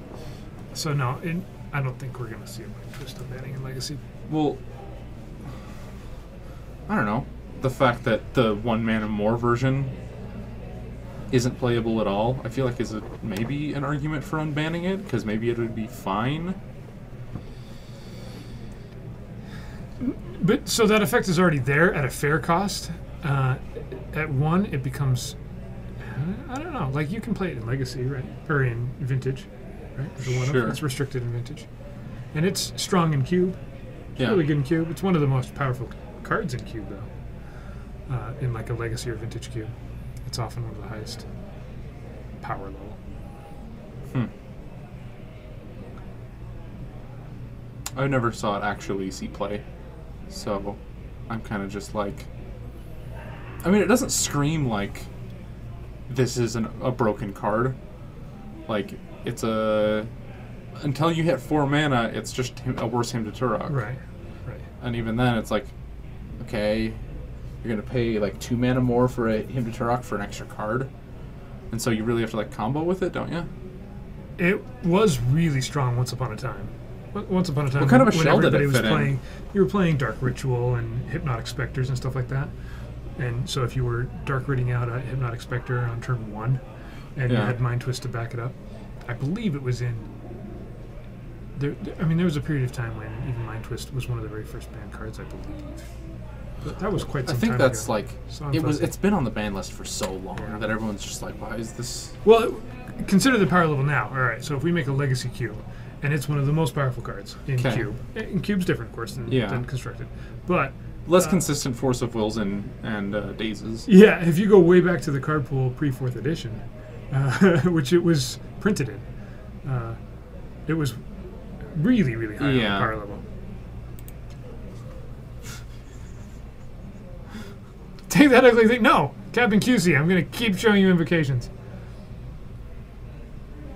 To keep it tidy ban list, meaning a small one, or meaning leave it as it is? A tidy, you mean by taking stuff off there that Keep- doesn't really need to be on there. We're showing invocations because Calvin in his Grixis Delver deck, I believe, is playing 12. At least 12 invocations. Yeah, 4 stifle, 4. 4 Force of Will and 4 Spell Pierce. There's 4 spell pierce sounds like a lot. Yeah, it does sound like a lot. And days, and 4 days. So yeah. Oh, okay. So he's At got least 14. 12. Yeah, 12 or 14. At least 13. Okay, yeah. Anything to make you feel better, Captain QC. Nope. He's out here to not make friends. Well, you didn't want the invocations, so somebody had to take them, right? And this Calvin here wanted to take them and play with them. He found all 4 of them. You want to make money when you open them out of packs, Yeah, so yeah. other people have to like them. Right. He's doing you a service.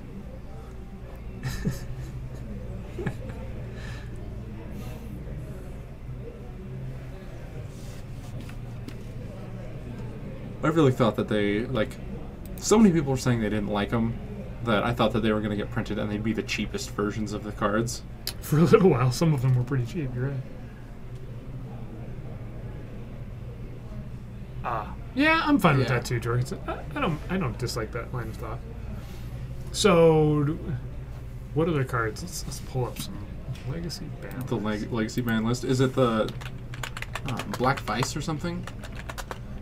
That just recently came off, didn't it? Well, recently, in terms of the Legacy ban list. Is it not on the ban list anymore? I don't believe so. Yeah, Survival of the Fist, I think, has got to stay on the ban list. I'm okay with that one. So I love how they organize this. We've got standard, modern, then vintage, and then legacy, as if it's the... It's not alphabetical. Right?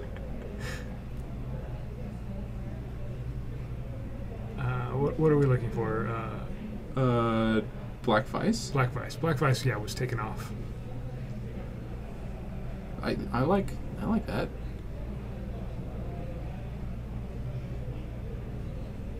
What's Falling Star? Is that just one of the Anti-cards. Yeah. Okay. Can't do the anti-cards. I like Oh no, this is a Chaos Orb effect from Legends. Oh, is it like a flip? Yeah.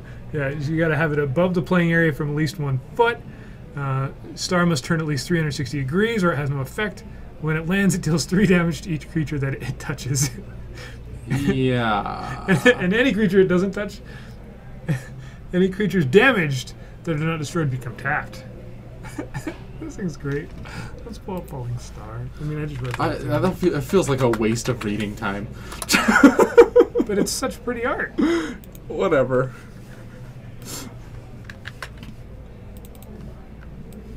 It's better than the Invocations. This is a Douglas. Oh yeah, you're Schiller right. art. Look at that thing.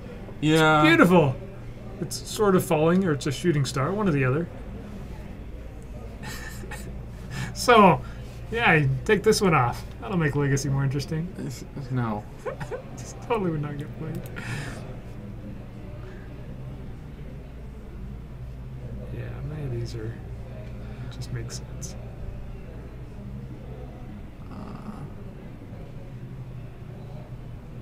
What's Mystical?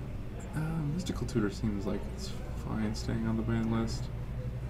Yeah, that's there for Storm, I believe, right? Yeah.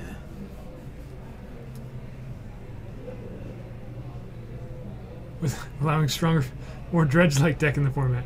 Yeah, Yawgmoth's will probably staying on the ban list.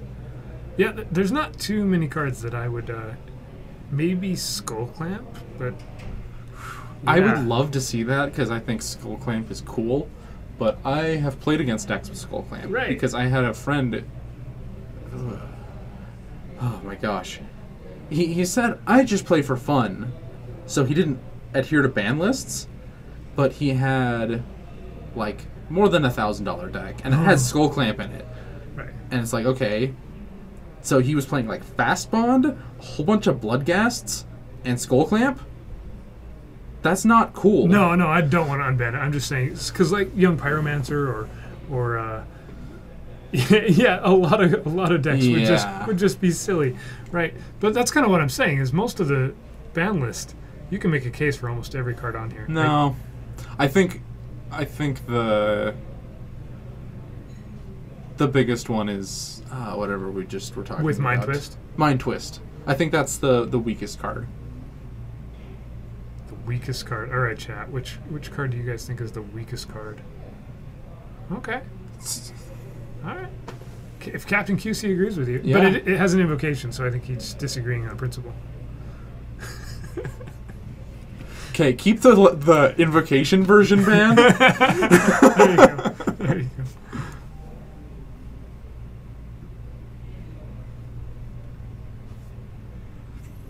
All right, back to this game of Magic that finally started while I was digressing here. We got a Deathrite. And Kevin didn't have a turn 1 Infector. Nope. It's kind of sad.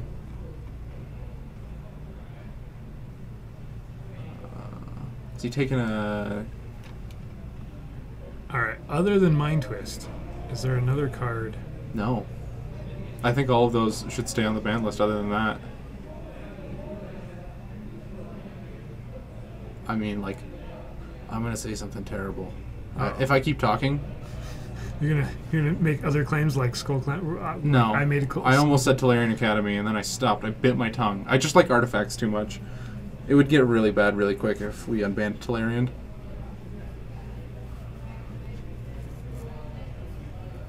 Okay, so there's a Delver here. Okay. I don't disagree with you guys. I'm just trying to play devil's advocate here. If you don't agree with us... No. Yeah. Look at that. Captain QC and Jorgensen just keep agreeing with each other. That's not fair. You guys are teaming up on me.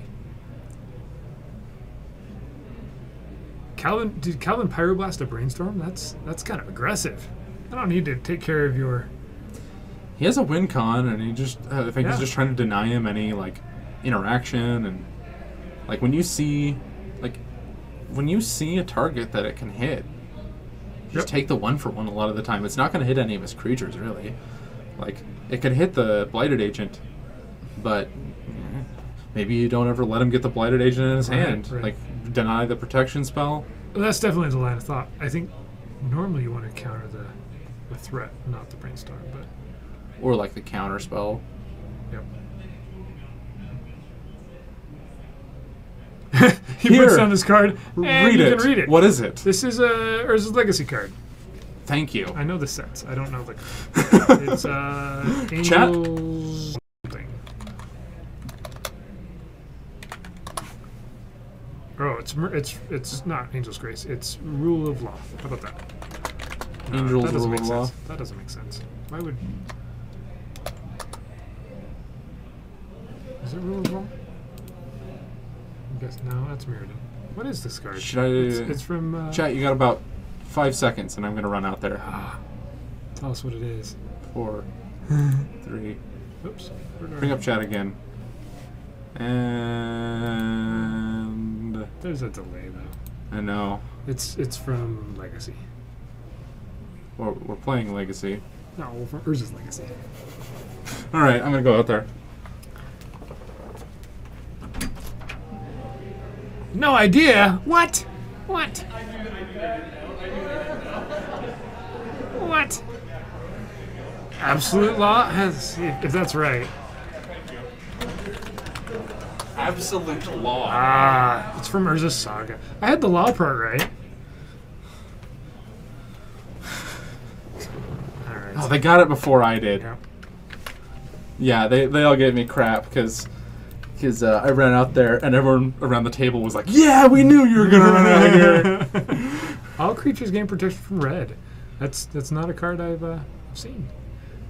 All those dragon's breath sitting in Calvin's hand are just gonna stay there. He does have 2 lightning bolts that are just gonna hang out in his hand, but I think they're just gonna shoot to the face in this game. Yeah.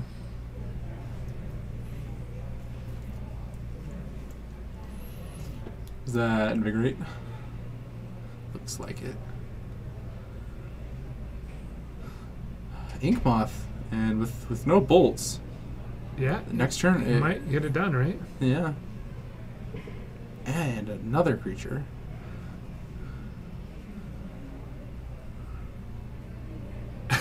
Exactly. I don't know. A lot of the time, they're running.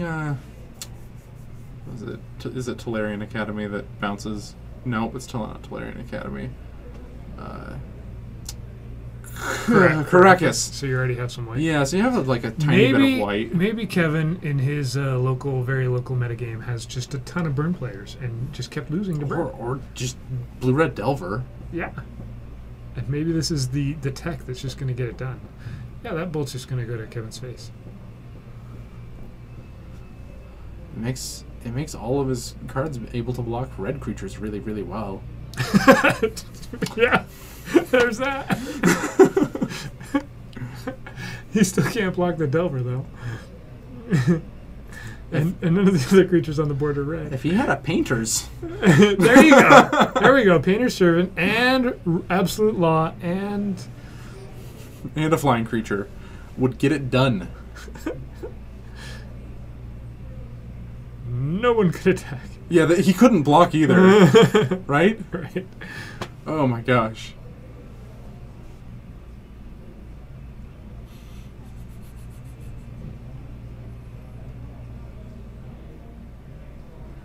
Not the card I thought we would be seeing tonight. Absolute Law. Alright, looks like Calvin sees a Ponder, a Daze, and a... Yeah, you're right, Jorgensen. I realized it a little bit too late, and then it had already escaped my mouth. I mean, if you're citing an Absolute Law in an Infect deck, then definitely the next card you think of is Painter Servant, right? Some way to flash it in, I don't know. Alright, so Vines, Invigorate. He's got no Infect damage. So that's... and your pump spells wouldn't work. Not quite enough, right? You're right. Can he get this done here? Can he... Who? Can Kevin win this turn? He can't do 10, right? Berserk? This is Another Vines. That's not going to do it. Yeah, he needs to be able to attack. Does he have a land? Not in hand. He's got Vines, Invigorate, and a Crop Rotation. The crop rotation can't net him any mana. Right.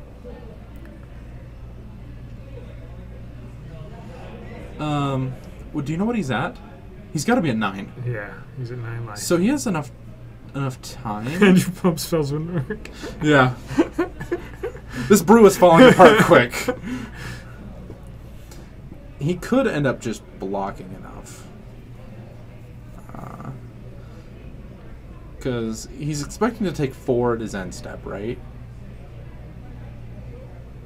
Has he already burned those lightning bolts in his hand? One of them. He's used one. So there's an Invigorate. Calvin going up to 21. Yeah, if he had a Berserk here, that would Yeah. have been game.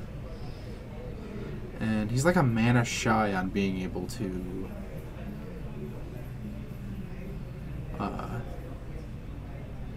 Vines of Vastwood. Yep. And he says, okay, take 5. Is that his first infect? Yeah.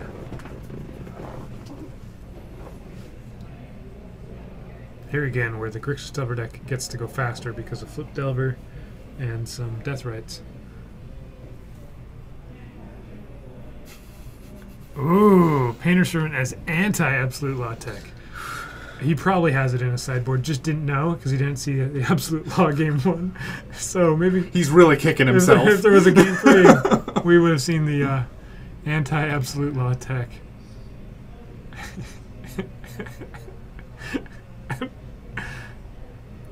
Fatal Push. That's not red. There goes the whole game plan crumbling down. I thought this was an absolute law, not just a partial law. It's out of its jurisdiction. Haha, take that. I've got to find some Vastwood to give it hexproof. And he's like, I'm fine with that not being in your hand. I'm going to kill you. Yeah, you're going to die. It's going to go down to 7 here. So he's going to eat a land from the graveyard instead of fetching. Yeah. And hit him for 2. Yeah, he couldn't activate both anyway, and so he might as well keep his land.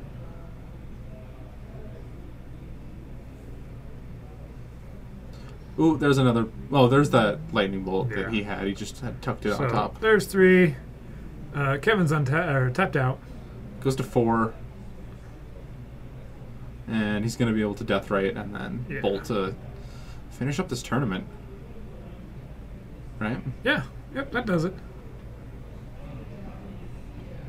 Kevin says, I almost got there. Not enough things. Where's the Berserk? Where's the Berserk? Not there. Wasn't on top.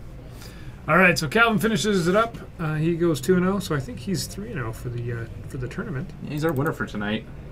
When I believe you have a smaller group of guys than we have previously, and you only have to go 3-0, not 4-0. Yeah. Last Tuesday we didn't have actually somebody at 4-0 because we had some draws. Oh, really? All right, well, that finishes it for us here for our Friday night Legacy action. Yep. Thanks for joining us, guys.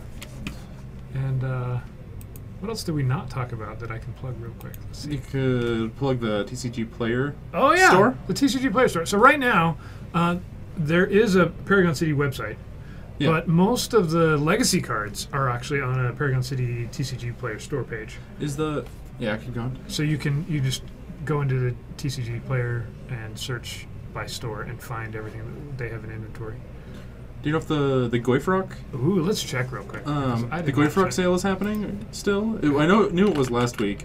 It's probably over now. But there's like a Kickstarter. Is there a Kickstarter for it? That's what it said in the doc.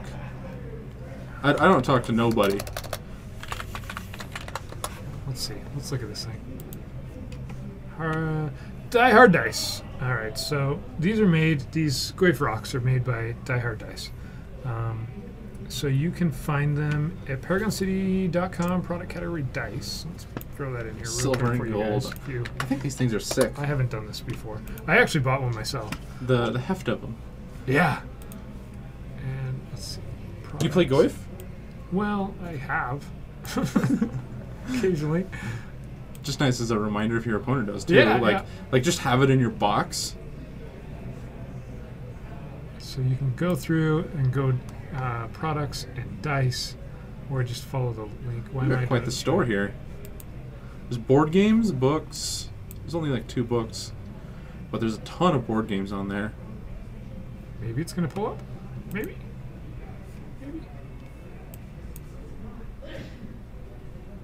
Wow. Too many products to find. 54 results. So all of these Die Hard dice are actually really sweet. The weight of them, the heft of them, as you roll them, is really cool. I bought a set of the silver ones for Dungeons and Dragons. And now the page does not exist. Aw. Maybe the thing I just sent you guys isn't going to work. Working as intended. You can also find them at dieharddice.com. Let's see if I can pull these up. I'm not sure if they're on here. It does say that it's a Kickstarter, so they might not be available on the website quite yet. Goifrock's Kickstarter? Yeah. And then there's a link missing. We don't have the... So they are in store, though, so you guys can come check them out and actually buy them. Just drive all the way to Utah? I think they're, what, $9 bucks? Which is pretty sweet. Yeah, if you're out of state. It's a little harder to pull off. All right, I got to page 5. We have a Facebook. Page 5. There's a Facebook, too, so I'm sure if you are confused at all, just send them a message. They're not on the website at the moment. But anyway, thanks again, guys, for joining us. I'll be back here next Tuesday. I think I'm going to have Corey with me instead of Kyer. And we'll present some more Legacy action for you guys. Yep, on Band Mind Twist. See ya. Have a good night, guys.